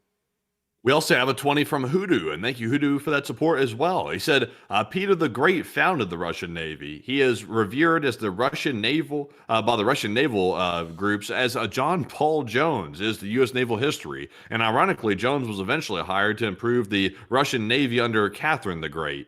Thank you for the support, Hoodoo, Texas. And that actually is true, because Peter the Great was the one who started the endless lust of the Russian government for the warm water port. And that is why the whole war in Ukraine happened, everybody. If you don't know, it was for the port of Sevastopol, which is a warm water port. If you ever want to know, folks, if you're ever talking to a Russian plant, ask them about portage rights, and if they bring up the words warm water port as a phrase, that is a Russian, without a doubt. That's basically the one way that you can find them out there anywhere in the world, is their obsession with the warm water ports. But that's the whole reason. Do you know the port that really revolutionized the entire world from the beginning of time till now? What? The HDMI port. Dang. That's deep. A high definition multi-interface. Dang. I don't even know if that's what that means, to be honest with you. I'm just taking a good guess at it. Well, I was believing it. Like, I was going to believe that. But beyond that, I would have to say that is actually true about Peter the Great. He did create the Russian Navy. He had a whole bunch of little serfs, as they call them in Russia, which are slaves, build, I think it was something like 30 galleys over the course of a single winter. And then they went and fought the Ottomans for Crimea, and they successfully took it. So that was how they got their first warm water port, quote unquote. Although that's kind of stupid when you think about it, because they got plenty of other warm water ports. They've got Novorossiysk, but for some reason they don't count that one as a warm water port. They only count Sevastopol as a warm water port, which doesn't make any sense at all. But a huge thanks to you for support, and that is actually true, Hoodoo, Texas. And with that, we are on to the next one. And it looks like the audience has turned on me. That HDMI joke just did me in. But anyways, jumping into our next one here. This one goes to Ulf Hednar, who puts in a 20. And thank you very much, Ulf Hednar, for that support. He said, I think the Belarusians will conduct a coup if Lukashenko attacks Ukraine. The war is very unpopular there, and Ukraine should flamingo and remove that threat properly, preemptively, they say. And I thank you for the support, Ulf Hednar. And I would have to say that generally, I don't know, because technically they're still operated by the Russians. They're just forward deployed in Belarus. I don't know. I don't know if that would go too well if they tried to attack the nuclear forces that Russia's forward deployed in Belarus. That might not be that great of an idea, depending on how Russia responds. But I would have to agree. I think there's a significant amount of internal pressure in Belarus to not go into the war or support the war in any way at this point. And I'm thinking that that's probably why we're seeing that they're not really that apt to get involved, and they're trying to back off at this moment in public statements. But a big thanks to you for support and helping this channel to keep it running, and I hope that does address that incredibly well. And with that, we're on to the next one. Also have a 20 from Adam McLean, and thank you very much, Adam, for that $20 support. He said, because you guys kick ass day in, day out, every single day for years now. Thank you. And thank you so much for the support and helping this channel to keep on running. And with that, we're on to the next one. And we also have here some days in history from none other than GunFox61. And thank you very much, GunFox, for that support, and we do appreciate that. Starting off with this first one right here, I'm going to try to read them in order. I think I can get them in order here. He said, 1951, the U.S. 8th Army counterattacks to drive the Chinese and North Koreans out of South Korea. 1941, the first U.S. ship, the SS Robin Moore, is sunk by a U-boat. 1940, British forces slow Germans in France. And I thank you so much for the support. And y'all know, folks, that the U.S. 8th Army is still actually in South Korea to this day. They're actually the U.S. Army of Korea. And right now they're still right on the DMZ at this moment, which is actually kind of a cool fact when you think about it, that the 8th Army went over to Korea in 1950 and 1951, and they're still there. As far as the counterattack by the 8th Army, I'm trying to think about which one, because I'm thinking that you might be talking about the Battle of Incheon, where we started to encircle the Korean People's Army.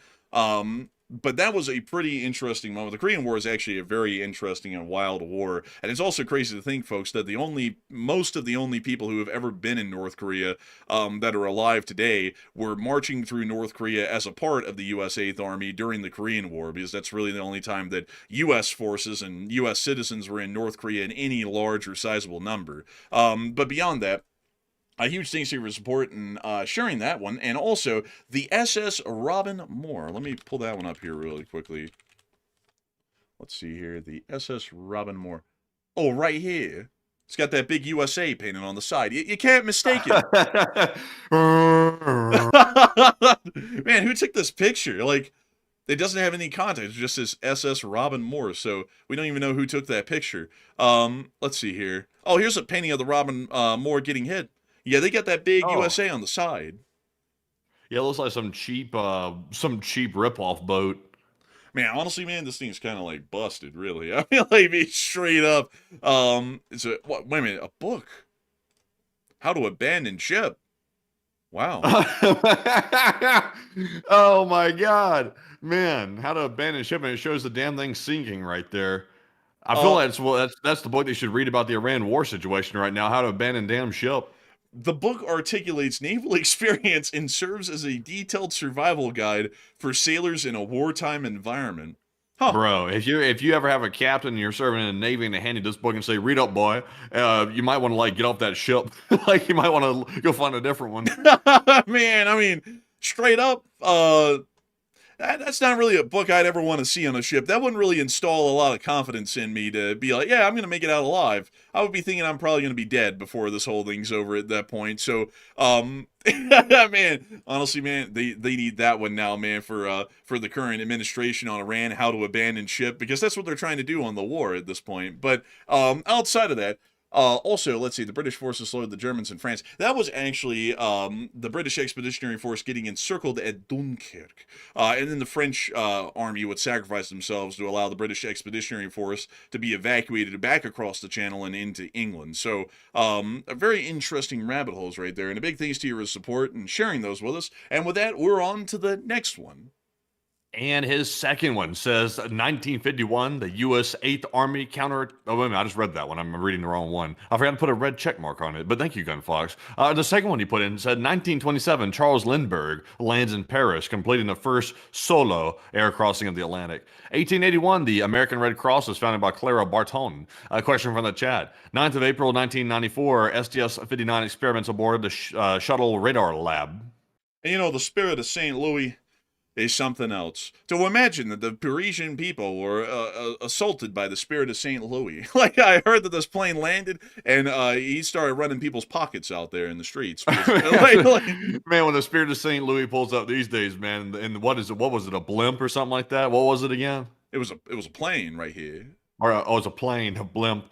It was a plane. When this thing pulls up right here, it's got the windows rattling, the metal shaking, it's going boom, boom, boom, boom. Man, Charles Lindbergh popping out of that thing with the 1911, man, he said, give me your shit. Man, like, he's like, man, this is the spirit of St. Louis right here. Man, like, I'm telling you. But outside of that, that was actually a really cool flight. Sad thing is, though, a lot of people don't know this. Charles Lindbergh actually ended up becoming a Nazi sympathizer before the Second World War. Did you know that? No, I didn't know that. Shame on him. Yeah, he was actually a pretty big, avid supporter of the Nazi Party here in America, and he was also a very big spokesperson for a movement back then that was called America First, that supported the idea that the United States shouldn't be getting involved in foreign affairs because it's none of their business and everything is going on thousands of miles away and it'll never affect them. And on top of that, it was generally because they kind of supported what the Nazis were doing, so they just wanted to let them do their thing. And in the midst of that all, then a tragedy happened to him. This was actually pretty unfortunate. Charles Lindbergh's baby that he had with his wife, and it was basically a newborn, was actually kidnapped out of their house and murdered, I believe, in the late 1930s. So this guy actually had a pretty tough life after this whole transatlantic crossing that he did. It didn't really go on up for him. But, you know, a little bit of an interesting thing there. Also, some people are about to say... You know, they just spotted the Austrian painter of the soccer match. Did you see that video?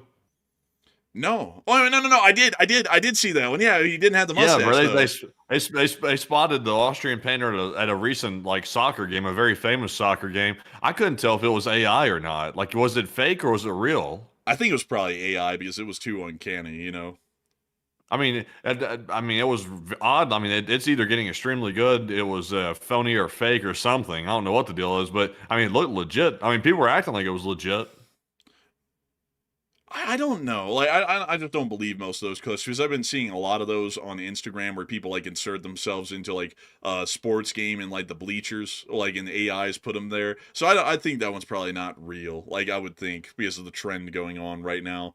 But who knows? Maybe it is. But I don't think the Austrian painter was at a soccer match. He wasn't a big fan of that, you know? He was more of a big fan of invading Poland. I feel like he'd be walking through Poland. I feel like if we spotted him anywhere, he'd probably be there. But beyond that, though, a big thanks to your support once again, Gunfox, and sharing that transatlantic crossing information was, and also the American Red Cross was created by Clara Barton, and Clara Barton actually got a lot of her medical experience during the Civil War, and then would go on to create the International Red Cross, which has been a humanitarian organization that has existed for longer than any other at this point. I think it's one of the longest lasting ones in the entirety of the world. So that's actually a pretty interesting little tidbit of history right there. And we also have to get the STS-59.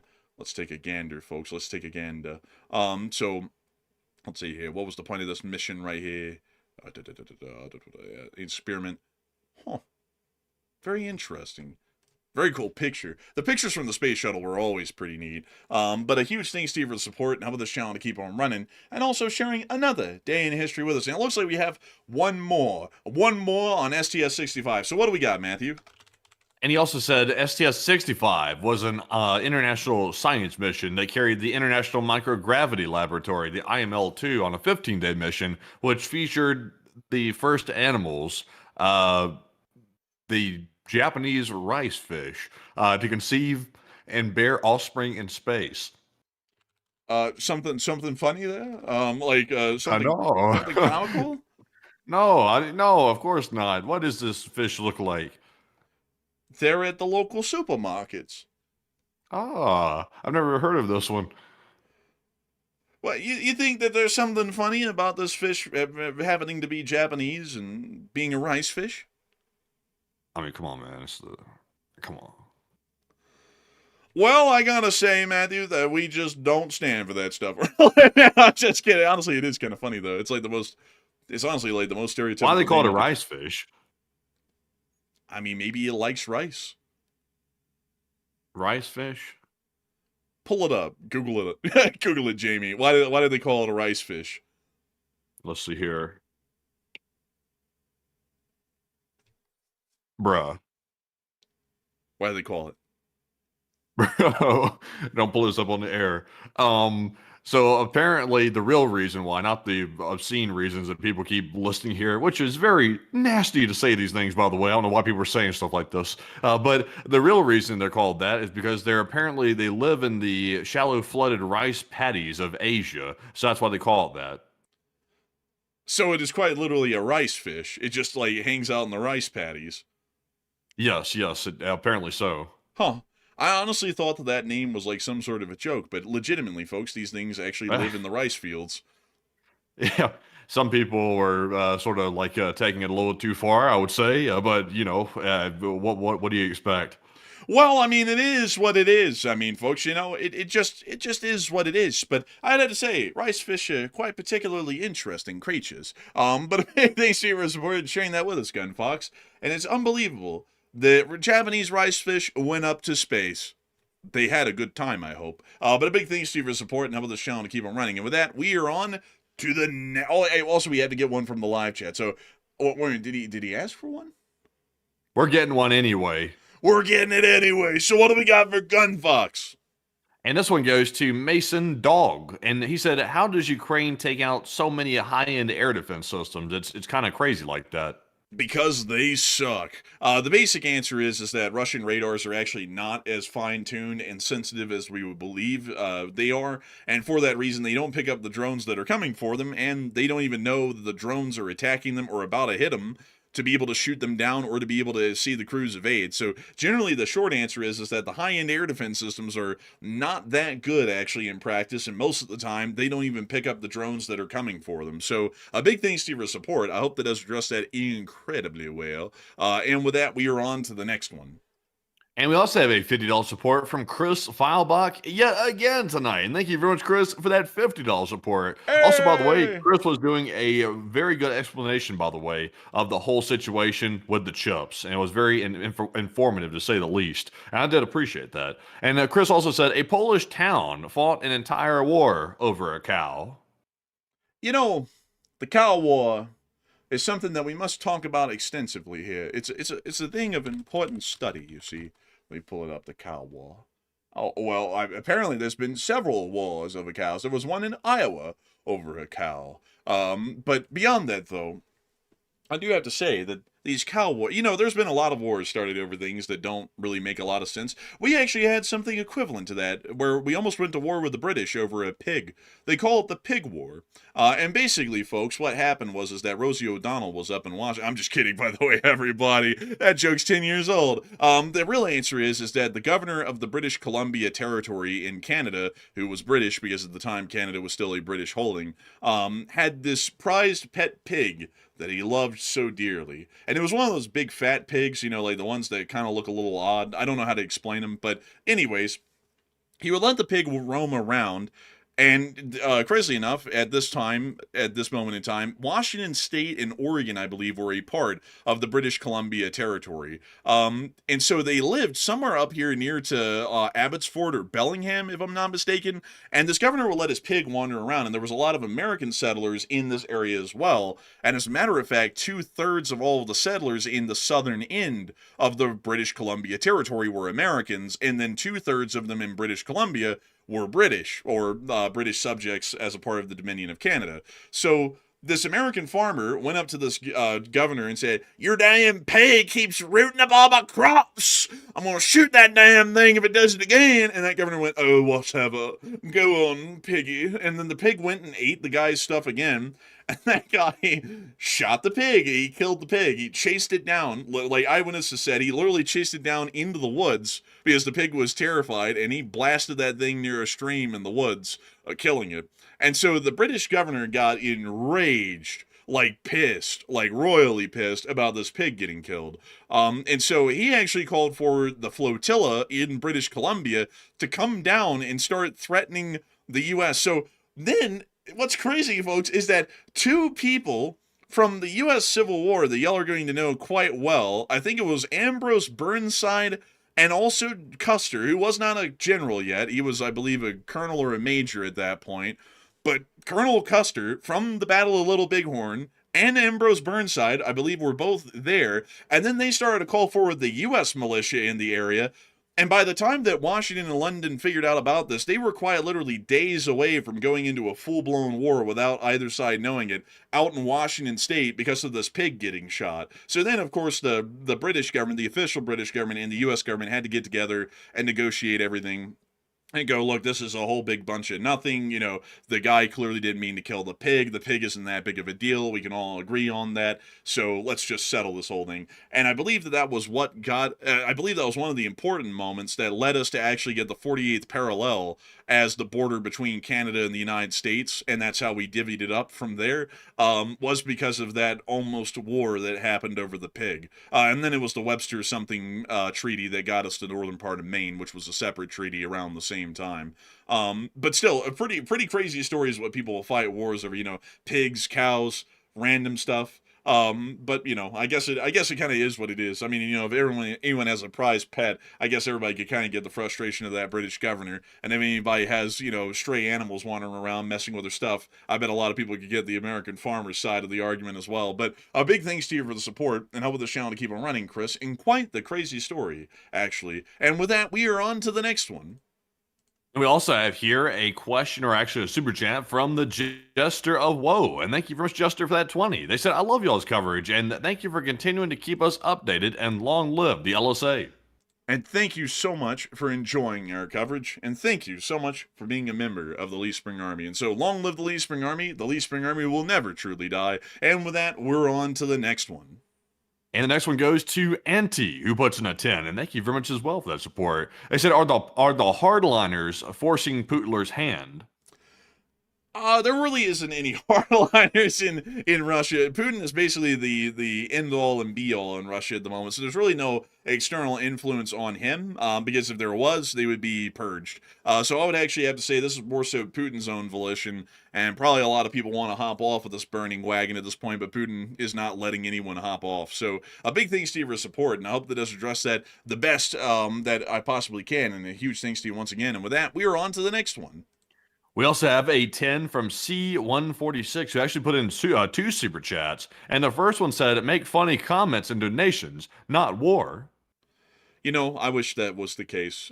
People should be making funny comments, not war, but nevertheless, we get funny comments and we also get war. It's really a shame. But a big thanks to you for support. What's the second one, Matthew? And the second one said, data centers add water, and we have twice as many missiles as when we started. Obviously. Oh yeah, totally, 100%. Now, see, this person, C146, has it right. They're probably the only ones that have it right, because, you know, they're the only ones that think this way. They have it right. They got it right. I mean, they don't have it wrong. I mean, clearly, everybody, we clearly have twice as many missiles, although we're not producing a lot of them, than when the war started. And also, data centers clearly make water. They don't use it. So a big thanks here for the support. You're dead on the nail with both of those, I'd have to say. And with that, we're on to the next one. We also have a 10 from Cerebrus 3, and thank you as well, Cerebrus, for the second support of the night. They said, I think there was a recent Senate or Congress meeting where some officials entered into the record water pollution after the data center was built.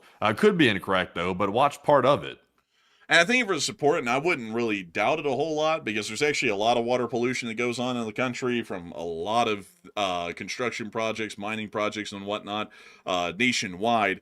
And interestingly enough, you know, sometimes the EPA catches them, other times they just don't for some reason, or the state government doesn't even catch on to it. And, you know, I wouldn't doubt that there's definitely pollution coming from large construction sites like that into the local watersheds and the water supply. But a huge thanks to you for the support and help with this channel to keep it running. And I hope that does address that incredibly well. And with that, we're on to the next one. We also have a 5 from Robert Krogan. He said, good evening, enforcers and LSA, and take one from the chat, if you please. And of course we will, Robert. Of course we will. We will make sure to get one from the chat. So, Matthew, what do we got? And this one's going to go to Marie Jacobs. He said, beside the 301 drones, LOL, should we be worried about Cuba testing missiles? And thank you. I would say not really. Cuba testing missiles wouldn't be that much of a threat. They don't really have a military to support themselves with. And so if they ever tried to conduct any form of an attack with drones or missiles, they'd be met with a counterattack that would wipe them out. So I would say most likely not. But a huge thanks to you for support, Robert, and sponsoring a live chat. And with that, we're on to the next one. We also have a 5 from Measure Man. And Measure Man said, how many news are we breaking today? Honestly, no breaking news today. Like, tonight's stream had no breaking news during the middle of it. It was largely quiet during the stream. Before we got started, though, it was video after video coming out, but then it went dead silent during the stream. It happens like that sometimes. But Enforcer, what say you? As far as breaking news that I have before the show, let me see. Let me give you all accounts, because this is about an average season 1, 2, 3, 4, 5, 6, 7, 8, 9, 10, 11, 12, 13, 14, 15, 16, 17, 18, 19, 20. Let's see, plays 21, 22, 23, 24, 25, 26, 27, 28, 29, 30, 31, 32, 40, 41, 42, 43, 44, 45, 46, 47, 48, 49, 50, 51, 52, 53, 54, 55, 56, 57, 58, 59, 60. So we actually had 60 independent bulletins that we had to cover tonight. Back in the day, we used to be pretty lucky to have 30. Like, that was actually considered a big night. Now we're dealing with twice the volume, and somehow we knock out twice the volume, I think in only about a 30% increase in time needed to cover it. So, not too bad, honestly, when you think about it, because it's a damn lot of news that we have to cover these days, without a doubt. Also, this is something interesting, folks, is that back in the day, our news segments were usually an hour and 40 minutes long, and we would only have 25 to 30 bulletins. So if you break that down, let's see, an hour and 40 minutes long, that's about 100 minutes with 30 bulletins. So we'd spend 3 minutes on each bulletin. Nowadays, we have about 60 to 70 of them a night, and we spend about 2 hours and 15 minutes covering them, not including Zelensky's speech. So if you take that math, that's 120 or so minutes, and then we spend about roughly 60 bulletins, so that's about 2 minutes apiece. And what's interesting, folks, is that a lot of people say, oh, y'all are so more opinionated now than you ever were. Technically, we can't be, because if we're only spending 2 minutes per bulletin, there's a less personal conjecture and what-if-isms and everything happening now than there was years ago, because we're spending a minute less per bulletin on a lot of these news topics. And that's when I'm like, these people just don't like what we're saying. Like, it's not the fact that we're spending time talking about it, they just don't like what they're hearing when we're talking about it. Which, it's always interesting when you look at that stuff, folks, because sometimes I'll break down the stats on that, and then it's like, well, clearly that can't be the problem, that we're spending too much time topic to topic. We're technically spending statistically less time on all of them, on average. But anyways, a big thanks to you for support and helping this channel to keep it running. And as far as breaking news, 60 bulletins and nothing new that happened during the show. So with that, a big thanks to you once again for support. I hope that has addressed that well. And with that, we're on to the next one. Today on Twitter, I was going around and I was saying something. I put some analysis on Twitter about something, and then someone came in the comments of the Twitter and they said, you bastard, you don't know what you're talking about. You've been getting stupid recently. So I went and looked at their profile, and it had like all the political slogans in the description of their profile. I was like, oh, wow. I was like, so I wonder why they're angry. I wonder why they're angry. They seem like a totally neutral and apolitical person with good reasoning skills. I wonder why they're angry. It's really weird, though. It's really disingenuous. It's like, if somebody thinks that we're being political just because we're making the analysis on the situation, it's like, that's not our problem. It's like, you need to look at yourself instead, because if we were saying this party was right or this party's right, now that is political. Like, we're taking sides. But if something as stupid is happening and we're saying this is pretty stupid, and one party just happens to be in charge, because they can't both be in charge at the same time, it's going to be one or the other. So naturally we're going to get the flack for it. Man. If we say the person currently in charge is doing something wrong, oh, you hate that person's party, it's like, no, not really. It's like, I just don't like the stupidity. I'm just calling it out, but all of a sudden I'm the bad guy now. I'm no more Mr. Nice Guy. Here's what's stupid about it, folks, is that and I'll say it for both political parties, for the people on the right wing, when we were criticizing Biden for the past few years, we were like the second coming of Christ to these people in news coverage. Once Trump became president, we had to start criticizing him because he started making bad decisions. Now we're like basically the devil incarnate. But then for the people on the left, we were the devil incarnate over the past few years for criticizing Biden, and now we're like the just people with a righteous rejuvenation because we criticize Trump. Man, it's like I don't think these people get it. Like, the extremely political people get it. We criticize them all because none of them are always going to be right on everything all the time. Like, that's just how it works. Like, nobody in their life is right on everything all the time. Everybody's made mistakes and bad actions in their life, and these people don't get that. Like, I'm always right. Well, yes, except for you. But speaking for myself, I've made mistakes in my life. Of course I have. And it's like, it's just a fact of life. It's like politics is no exception. Like, people are going to be making stupid decisions in politics every damn day of the week. And that's just how it is. And so if we ever go into foreign policy, we're like, that's dumb. It's dumb. That's just how it is. We criticize the policies. But anyways, Anyways, enough of that. It is time. Oh, wait a minute. Did we cover this whole thing? Oh, wait, you actually didn't get to that super chat from DWRB. So let's get to that here real quick, Matthew. Okay, so our next super chat here goes to none other than Game Theory. And thank you very much, Game Theory, for that $40 support, and we do appreciate that very much. And they said, can you spell something out loud for me? No, you tried to get us last night, you see. You tried to get us last night, and I caught it. I saw it. I saw what you were trying to do. But I see that they're trying a new angle tonight. They're trying the angle of this locker room talk. I see right here. It's just locker room talk. You know, they say this from time to time. It's just locker room talk. It's something heinous. You wouldn't want to hear it, but it's locker room talk. But thank you, Game Theory, for that support. Sadly, I can't spell it. I'm not good at spelling. But Enforcer, what say you? I'm illiterate. Thank you for the support and help this channel to keep it running, Game Theory. And we are massively appreciative of your support and helping this thing to keep on rolling. And with that, we are on to the next one. We also have a 10 from DWRB, and thank you very much, DWRB, for that support yet again. He said, did someone say cows? Train fact. Oh, he said there's a station on the SEPTA network named after a prized cow that unfortunately met its demise to a train. The location is Fortuna. This is Fortuna, the town of Fortuna.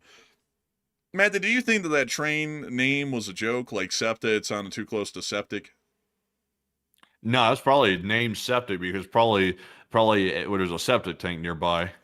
I forgot what SEPTA actually stands for. But SEPTA is an actual rail transit link through. I think that generally is in Philly. Man, I know what it is. It's like the you know how there's like a scepter, you know what I'm talking about? You know, like a little thing that they have like for the people, like the little rod, you know what I'm talking about? Yeah.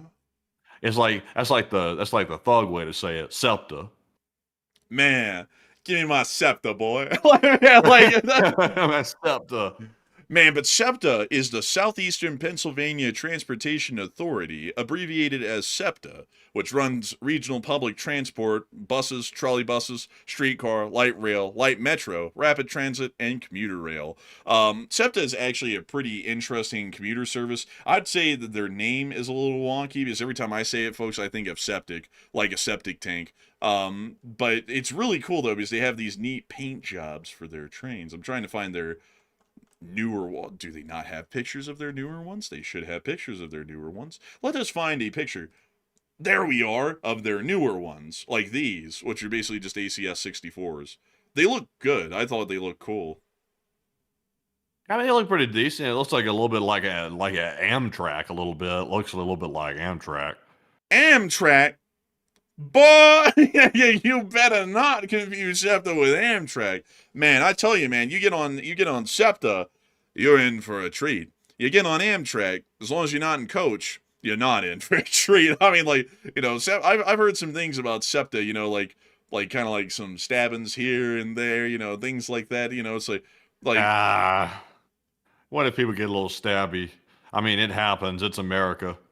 Man, you know what's crazy, man, is I don't know if you've been hearing this, but lately there's been a push for Amtrak to get TSA-style security, because apparently the guy who charged the whole press banquet thing rode the train to Washington to go conduct the attack. So now they're wanting to do TSA security for trains. Oh, let me guess. We should have TSA security for our cars on the highway next. We have to pull into a station and have your car checked out next. Let me guess. Yeah, let me every time I want to go anywhere in the country, let's just treat it like a police state where some random dude's got to put on some blue gloves and tug on my nuts to act like I'm like a criminal or something. Like, that's annoying. Damn, bro. Like it pisses me off. Why they gotta do that? that? But man, that's what they do. Like, they'll be like, "Oh, we have to pat you down," and then they just like smack your crotch. Like, it's like, why do you do that? It's like I'm not trying to get like cup checked here at the TSA security checkpoint. It's stupid. Like, I tell you, folks, that's one of the things I hate the most about flying is the cattle car process of having to get to the plane and then sitting on the plane. Like, you have to go through this whole stupid security deal that feels like it's just like violating you and molesting you the whole time to even get to the plane. And then once you get to the plane, you got to sit down in an uncomfortable ass seat with no padding, with people right up on top of you, where you're like, you're sore as shit because you're having to keep your legs and arms like basically like contracted as far as you can go for hours while you're on the plane. Like, I absolutely hate flying for that reason. Like, flying would probably be a lot more enjoyable if it wasn't for those two things. But TSA makes flying half as bad as it is. And I think that that's stupid that they're now going to say, oh, let's make TSA happen for trains. It's like, if the guy didn't take the train, he would have just gotten in a car and he would have driven to Washington, D.C., and he would have been able to bring all the stuff anyway. So what does it matter? I also, about Miss Deesa said, they pick out Andrew, but not Matt. They really do. Like, I always get through with no problem. They look at me and they're like, oh, he's no threat, let him through. But for some reason, they're like, hey, wait a minute. They're looking at Andrew and they're like, hey, you need to step off to the side here for a minute. Like, they're always like, you need to step over here for a minute. Meanwhile, I'm like on the other side of the TSA thing, like, sipping a pina colada at that point. Andrew's back there getting fondled. It's like, Yeah. damn, it's like, this is going sideways real quick. How did it turn out this way?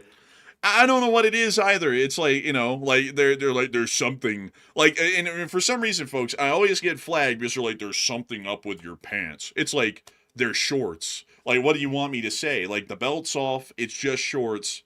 The hell do you want from me? Like, it's like, and that's also why, folks, I made the whole thing about tugging nuts and stuff, because every time I get patted down, it's just down there. Like, it's never anywhere else. They're like, it seems like there's something in your shirt or something. It's always my pants, and it annoys the hell out of me. But anyways, beyond that though, Right? Have you seen that clip where the guy was going through TSA and the TSA guy got a little too handsy with the guy and sort of started fondling around? Oh, right, he said, "What's this?"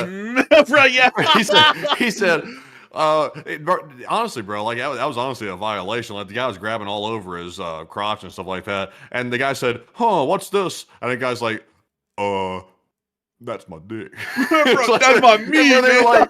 And bro, the TSA agent literally put his hands in the air and said, "Oh, okay," and that was the end of that. I was like, really, honestly though, I'm like, that guy was getting way too handsy, like way too handsy. I'm like, bro, that's overboard. It's like send them back to the X-ray or something instead of touching all over people like that. Man, I mean, and then on top of that, it doesn't make any sense either, because I don't know if you've seen it, but those new, like, walk-through metal detectors things, they literally just see straight through your clothes. Like, they just see you in the nude, in that thing. I turned around and looked at it, folks, because they were like, come to the side. I was like, what the hell do they see? By the time I turned around, someone else had already walked through the thing, and you literally are just looking at someone butt naked in that display, because it just looks straight through your clothes. It's like, what the hell do they even need to pat you down at this point? They can see you naked. Like if there was anything under your clothes, they're going to see it through that. What's the point of patting you down? Yeah, I don't understand it really at all. I'm thankfully I've never gotten touched by the TSA. I always just get through no problem. I get through that main machine. They're like, oh yeah, go right ahead. I'm like, oh thanks. I've never had a problem at all. Like they've never double checked my bag, my person, or anything. Yeah, also another thing, folks, I don't like is that complete invasion of privacy. It's like, if they're going to have a system like that, they might as well just be up front with you and be like, just strip down to nothing and just walk through the checkpoint butt naked. Because if the system already does that, it's like, what the hell is the point of, like, pretending like, oh, no one's seeing you naked here, we're not invading your privacy. It's like, you literally see it on the display screen. It's like that kind of stuff, I feel like that just invades your privacy so much. It's like, you're almost like not even a human anymore. You're just some animal going through the checkpoint. Sir, step over here. We're gonna need to pat you down. Oh, here, you want a better look? No, not like that. Not like that. It's like you'll walk through that thing and they see you literally without clothes. No joke. If you doubt me, folks, next time you go through the airport and you walk through that thing, look at the guy who's standing right by the metal detector with a little screen in front of him. Turn around and look at yourself. You'll see yourself naked in that thing. And then they sit there and say, oh, well, we have the security and everything. But it's like, if you actually like got stripped down like that in a strip search, they would be talking about, in some cases, that seems unreasonable, but they can do it with a detector. It just doesn't make any sense to me at all. It's a huge invasion of privacy. I don't like that whatsoever. And someone's about to say, but it's defeating terrorism. Yeah, but I mean, if we let the police come in your house every day and search it, and we did that to everybody in the country, we could stop all crime. We could stop drugs overnight. But does that really justify the breach of rights and privacy that you're having in the process? No. But anyways, with that, I hope that does address it well. Really cool super chat, by the way, about this stop of Fortuna, named after the cow that was hit here. And a big thanks to you for support and helping this channel to keep it running. And with that, we are on to the next one. We also have a 20 from Game Theory yet again. And thank you very much, Game Theory, for the other support right here. We do appreciate that. The third one of the night. He said, tell you one from the chat. Hey, And thank you so much for the support. We will take one from the chat in your honor, Game Theory. So what do we got, Matthew? What do we got? So this question from the chat is going to go to Tumultuous, who said, do you think Russia may accidentally launch a nuke at Kyiv or try to make it seem like Belarus did it or Russian troops against orders? I would say that it's most likely going to be none of the above. In my opinion, I don't think it's going to be any of the above. I think if anything, Belarus at this point, in my opinion, is probably going to back off because of the risk far outweighing any reward of them supporting a Russian offensive from their territory. Because the Ukrainians have said the stuff about Belarus a couple of times before, and I think they do this whenever they see that Belarus might be about to support something like this to put enough pressure on them to make them back off. And I think this is a similar instant to all of the times that we've seen before. So a big thanks to you for support. I hope that does address that live chat well. And with that, we're on to the next one. Our next super chat is going to be at 20 from Chris Feilbach. And thank you very much, Chris, for the second support of the night. And Chris said, one time they detected a common substance on my clothing. I don't know how. One of their machines thought that substance was another substance that starts with a strange terminology here. He said they were uncomfortably interested in me. Nitro And then they got out glycerin? that. Yeah, and then they got that wand and they started feeling all over you with that wand, I'm sure, because that was the next step. Whenever there's a substance involved, they whip out that wand, they throw it in the analyzer, and then they see what type of substance that they're working with. They have like a whole machine of stuff underneath the counter that analyzes literally every substance that could be dangerous, that it could be on a person or a bag. You know, that's interesting. I actually didn't know that. But I've been pulled aside. Literally the first time I ever flew, folks, I think I was like 16 or 17, and we flew to the UK, which were probably the best vacations that I ever took in my life, to be honest. They were really cool. But even like we went to Atlanta because that was the nearest airport to Birmingham that had a flight straight to the UK. So we went to Atlanta, and it was so stupid because I got pulled aside there. Oh, we gotta pat them down. And then I got patted down there. And believe it or not, folks, when we were coming back from the UK, I got pulled aside in Heathrow for no reason. Again, I was like, what the hell is going on? It's like, I am 16 years old. What am I going to do? Like, nothing. That's the ones you got to worry about. Man, I mean, these days, maybe. But me, man, you know what I looked like back then, man. I got the damn afro going on, basically. I got the goofy glasses on. I looked like an absolute dork. Like, it's like, what am I going to do? I would have pulled you aside. I would have pulled you aside, too. I'd have been like, let's double check this one. Man, I'm telling you, that's what you say. That's what you say until they, go down there and give you the little cup check. That's what you say, and then you wouldn't be in support of it anymore. But still, yeah, I would have to say the TSA is ridiculous. Like, I will say, folks, that if I'm ever in support of cutting any government agency, I wouldn't really cut most of them, except for the TSA. The TSA would be on the chopping block almost immediately. But a big thanks to you for support and helping this channel to keep it running, and I hope that does address that well. And with that, we're on to the next one. We also have a 20 from Peter Burrow, also known as Flash1, by the way. Also, excuse me, I don't know why I'm coughing tonight. I think it's the allergies, but thank you very much, Flash1, for that $20 support. He said, hey, Enforcers, I heard that that Taco took off disguise, and guess who was there? The Hamburglar. With cheese. Cheese, they say, LOL. LOC and live chat question, please. Is that from Chris or Peter? Then that's from Flash1, also known as Peter.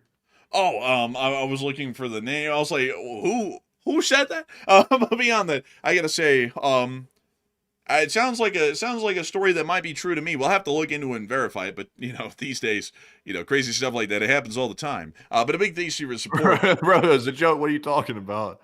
Well, I'm joking about it that way, Matthew. I'm. Damn, it sounded very serious to be a joke. Well, yeah, that's the joke. I was treating it seriously. That was like the punchline. Oh, yeah. Okay.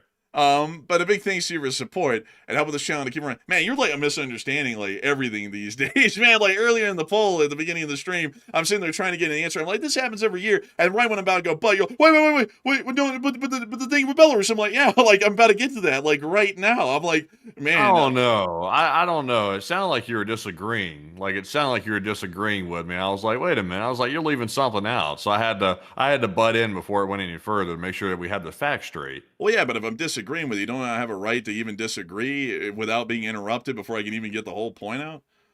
Yeah, but if it's a false premise, though. If you're basing your argument off a false premise, it's better to stop and say, "Well, I think this is the way it is." But First, before you just go down a wrong but rabbit hole or something. you didn't even let me finish to see if it was and it wasn't. I was saying, this thing happens every year, but there are two exceptional things. That's literally where I was going, and then I had to like, then you were, wait, and then like completely threw me out of kilter. Where I'm like, I don't even know where I'm going at this point because I just got stopped in like a deep train of thought. Like I'm like, I don't even know what to do. All right, all right. Let's stop it right here, and let's turn the cameras on. We're not doing any betting here, but I mean, well, Hot Dog Man was suggesting that cage match a while back. You remember Hot Dog Man? He's like, "Oh man, I want to do a cage match."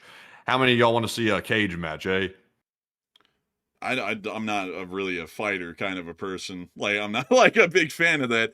Like I'm just saying, man. Like I'm joking, man. Chill. well, I'd like I don't know if the audience is going to take that as a joke or not, but I'm just saying, man. Like it's like it's that's how that went at the beginning of the show. It's like it's like I was trying to get to my point. It's hard. It's hard to keep a train of thought when someone just interrupts you out of the blue and you're literally about to say that very thing.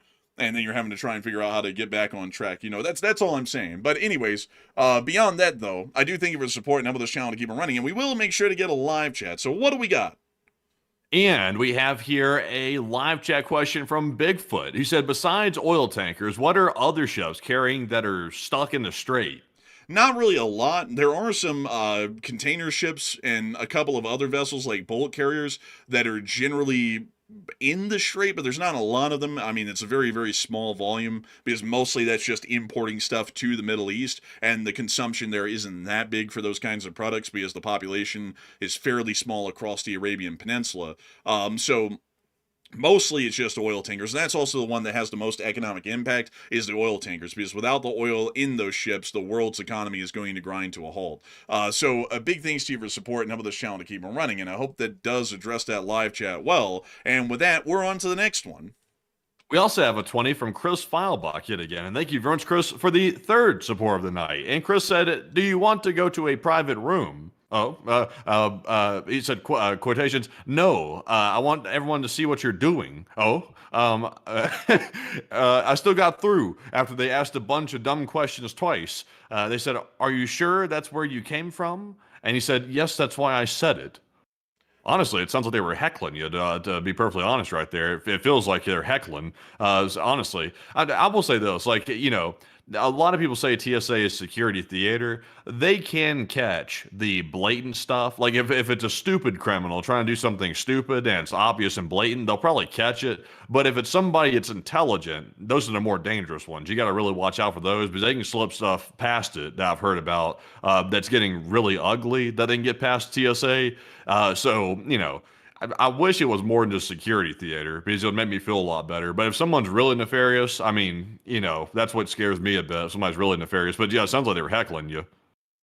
I would have to say, honestly, it kind of sounds like that myself. Like, if someone was dealing with me like that, I wouldn't really know how to take it. But a big thanks to you for support. I hope that does address that well. And with that, we're on to the next one. We also have here a 10 from Kyle Padell, and thank you very much, Kyle, for that $10 support. He said, just got done watching History of the World Part 1 on VHS, Mel Brooks movie, and I love the news. And I gotta say, a big thanks to your support. Honestly, I've heard a lot about the Mel Brooks comedies.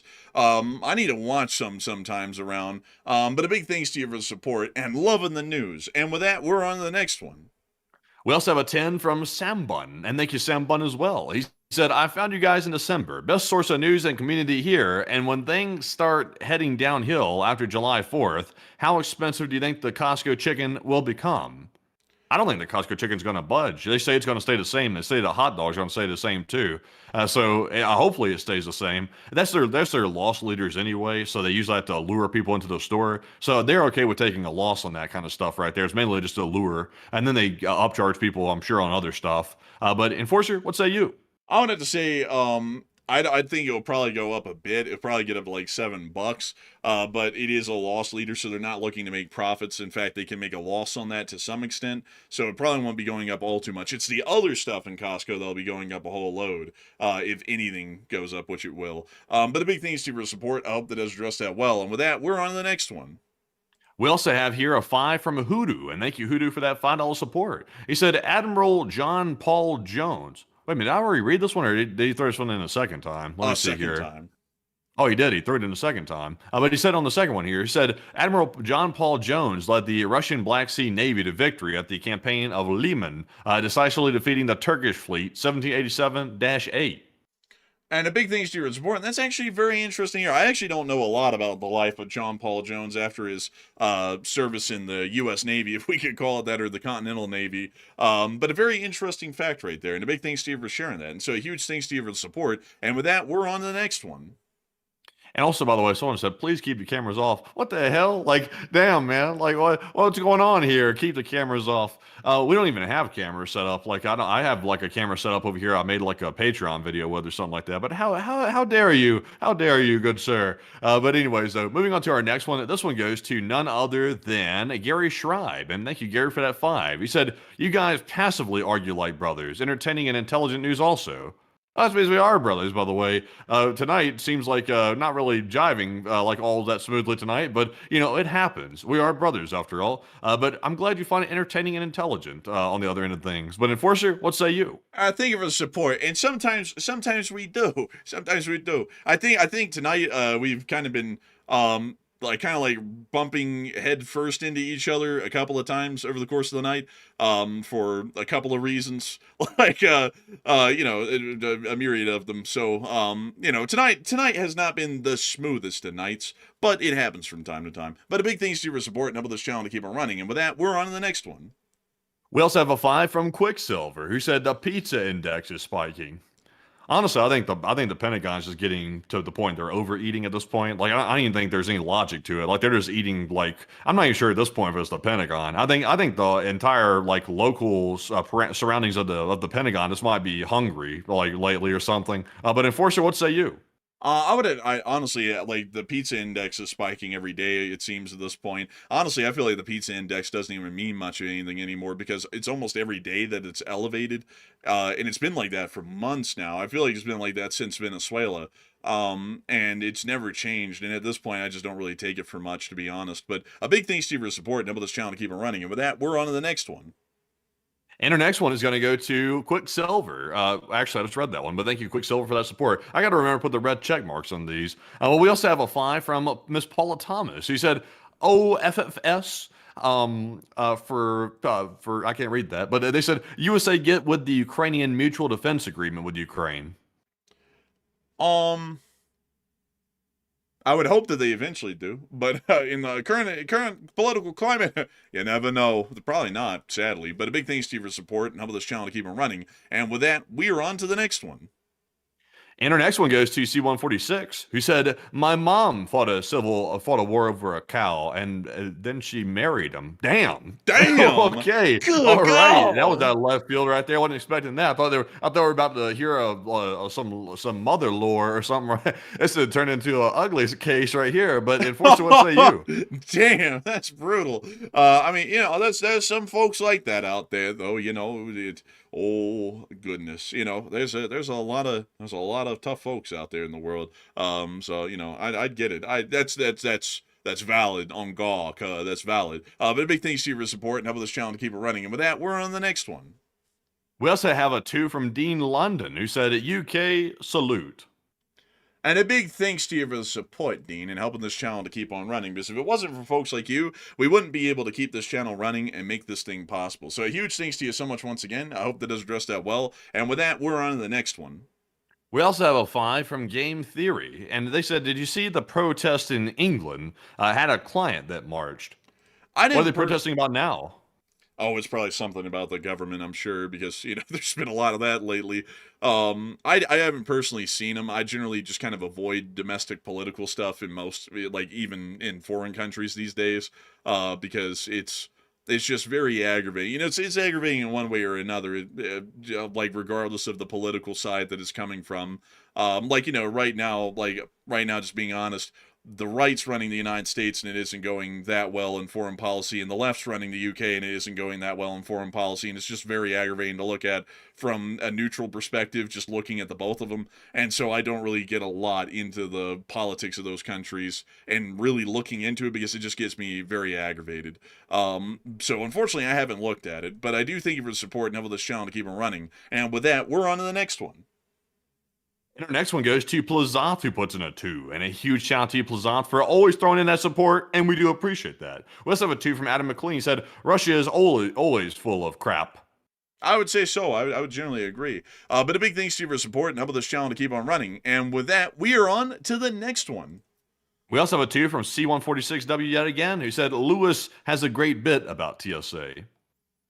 You know, I think I might have seen something about that at some point, that specific guy about the TSA, but I gotta say, I just absolutely loathe the TSA. Like, nothing against the people who work for the TSA, but the TSA as an institution is a horrifically goofy one, and I just don't like the whole process of having to go through it. But a big thanks to you for your support. I hope that does address that incredibly well. And with that in mind, folks, it is time for us to get to the Morse code decoders of the stream, and then 3 live chat questions since we're overtime to round out the night. So Matthew, what do we got? So right now, we have the entire roster of Morse code decoders. We have Paul, Kevin, Mason, Joni, Norm, Arabelle, Her Royal Fluffiness, Kush, Koberteric, Sire, and Brian Blairstown. They said the Morse code said, Russia is getting beat up left and right so badly they don't even know how to respond. And LLT, LSA. And ding, ding, ding, ding, and that's the sound of money. Y'all got that dead on the nail? That is the Morse code message of the night. I gotta congratulate y'all greatly on getting that correct time and time again. Y'all always showing the entirety of the LSA how to get that Morse code message down pat. And a big congrats to y'all once again for doing it. And with that, we're on to the third to last question of the night. And this one is going to go to none other than James Margolis. He said, maybe I missed it, but what size nuclear stuff are they moving around, and what size damage would it cause? So right now they're moving around the Yars IRBM inside of Belarus, which is an intermediate range ballistic missile. If I'm not mistaken, it has a MIRV on board. Let me go check that really quickly. The Yars IRBM. Let's see here.